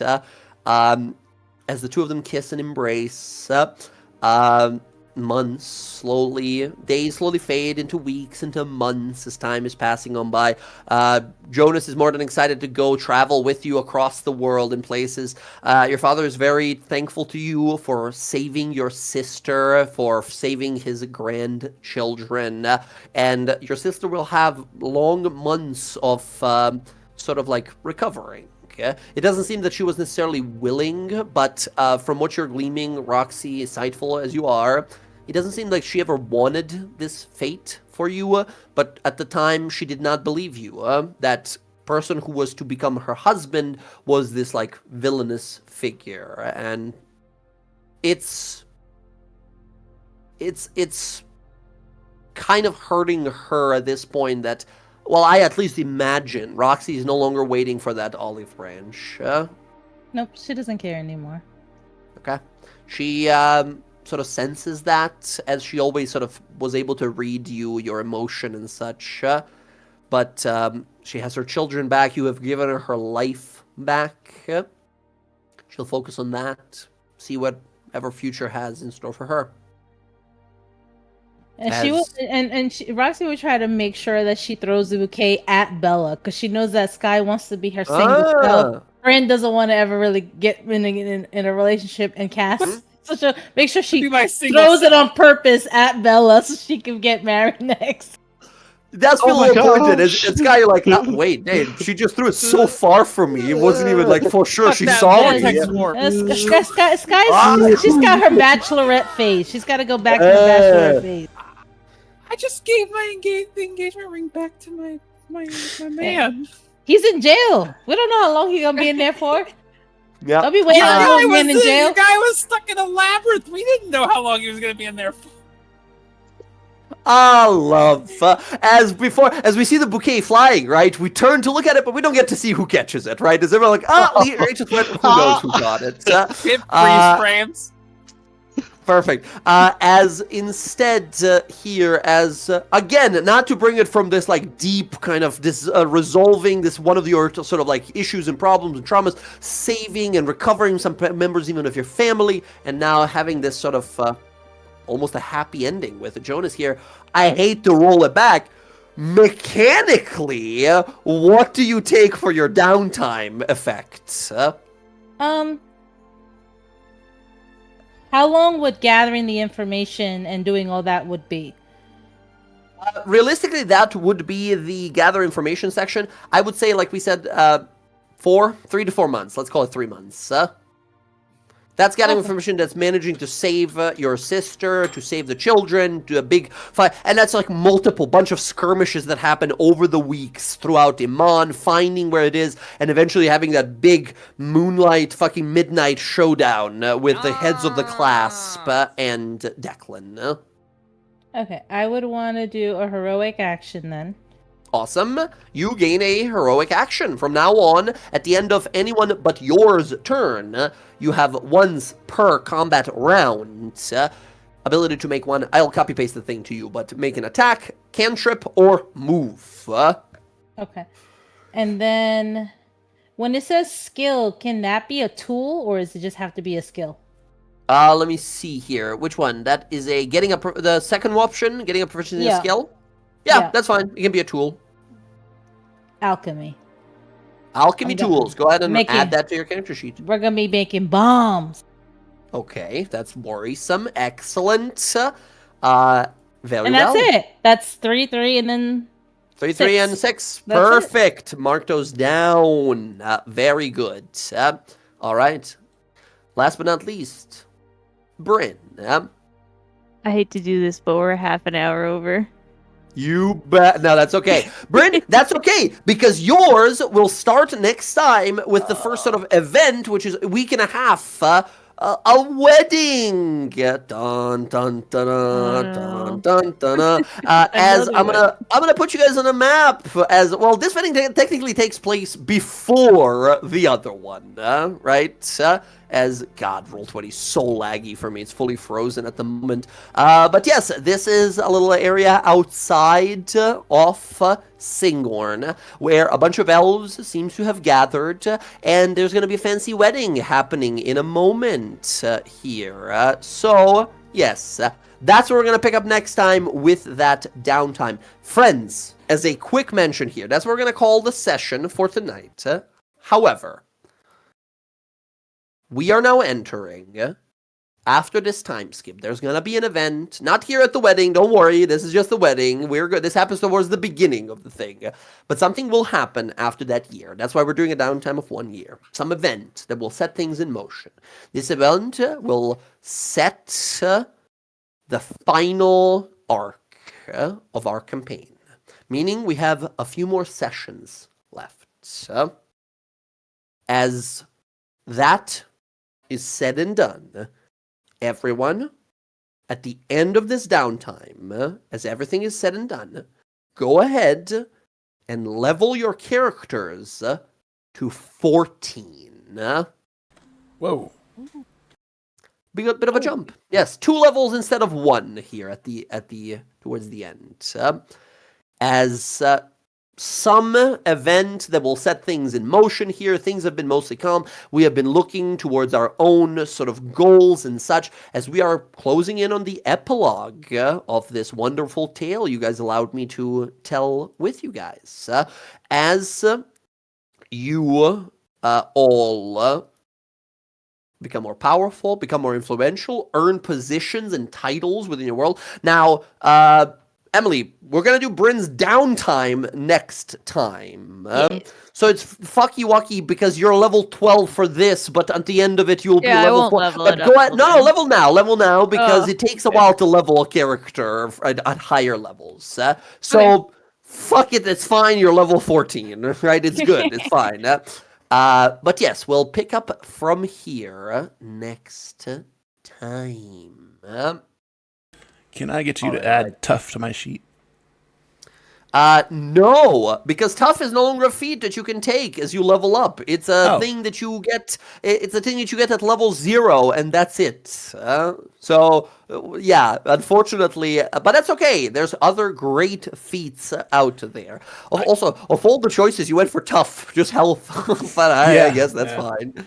Fair enough. So fair on the enough. compendium, I can only see the basic ones. I can't see. Right. Let me enable that, because Roll20 loves to be a bitch. So before you guys start leveling your characters, give me 1 second to enable in here all of the possible content that you guys can have access to. Because Roll20 disables it by default if it's not been used in a while, but give me just 1 second. I'll fix that. But yes, friends, this is what we're going to call the session for tonight. Take your time to level up whenever you get the opportunity, a chance. So that said, if there's any questions or help you guys need with the level up, if there's any questions you guys wanted to add during the downtime, stuff we wanted to get accomplished, anything like that, let me know. Oh, God. I need so much help. Twist. I need so much help.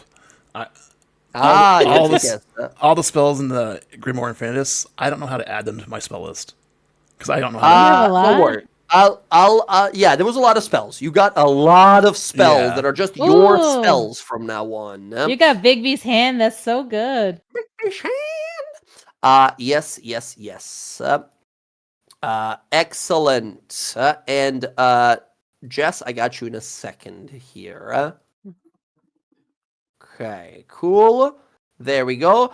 Friends, if you go ahead and let me resave just to make sure it's done. If you guys at this point go and reload your Roll20, like this server page, you should have access to all of the compendium content in there. So next tells us, take a look, see what you need, see what you want to add, and such. Yeah, much better. All right. Very cool. Everyone, thank you so much for playing. Lovely gaming with you nerds, as always. So glad to be back in here. And like I said, we are closing in on the sort of finish, as most of our stories are starting to culminate. And at that 1 year mark, there will be an event that will sort of reunite the party, as over the next months and year, basically, right? We start splitting up, right? We start going our own ways, achieving our own things, doing our own missions and things we deeply believe in, accomplishing things, be it accomplishment, heroism, redemption, or revenge, right? We're doing our own things, and it starts feeling like the DawnGuard is starting to dissipate. Their legend, never, of course, but with the roles we've now assumed, a little bit, as there will be an event that will put us back together. Something that will test us to our core. That's the DM saying, get ready. I'm going to rock your shit. Oh no! Wait, I have a question about the infiltrators key. Yes, I saw you message that. Absolutely. I forget to mention, but abso-fucking-lutely, during that mission where you were able to take down all of these assassins and all of these people and the clasp, the infiltrator's key that you've had on you for some time will evolve further. If I can actually find it in the list, give me a second. But yes, it will evolve to a sort of greater power still. Except I need to find it. Give me just one moment. Oh, it doesn't come up by itself. Bastard game. As yes, we've had this infiltrator key artifact that we took, funny enough, from the Archmage who had it on him. Still can't believe you managed to just swipe that off of his ass. Oh my god. Yeah, Roll20 is really laggy for me. I'll apologize, but I'll set it up. I'll set it up for next session, because it's being super fucking laggy right now. It's not letting me do anything. But the Infiltrator's key to your, fucking performance of all this infiltrating and sneaking around will become exalted and more powerful than it was before, getting incredible powers. Yes, everyone, thank you so much for playing. Take care of yourselves, take care of your loved ones, stay safe on there, enjoy your week. I will catch you all next week as we go to an elven wedding. Sky, you're going to spend 100 gold on a disguise self spell. Otherwise, you're going to be thrown into prison. Yes. I can get the spell. We can get the spell cheap at the Cobalt Soul. Okay, We'll get it cheap. good. Very good. That's funny. We'll have a backup All right. disguise just in case someone dispels it. Gotcha. Lord. Yeah. Well, your friends are terrorists, and it is what it is. That said, everyone, good night, and I'll catch you all later. Peace out, everyone. This was an awesome session. Right. You know what? Bye. I'm gonna show up as the most beautiful elf. I'm gonna do the thing you shouldn't do. I'm gonna upstage the bride. Yes. Oh my yes. God. Me too. I got a real fancy dress. You guys are. Okay. Casimir's Should we show wear up white? at- Let's wear white. Let's all wear white. Oh well, I mean, as a representative of the law bearer, I am obligated to wear white. White There and you gold, go. of There you go. Of course. Casimir will of show up in course. a tuxedo.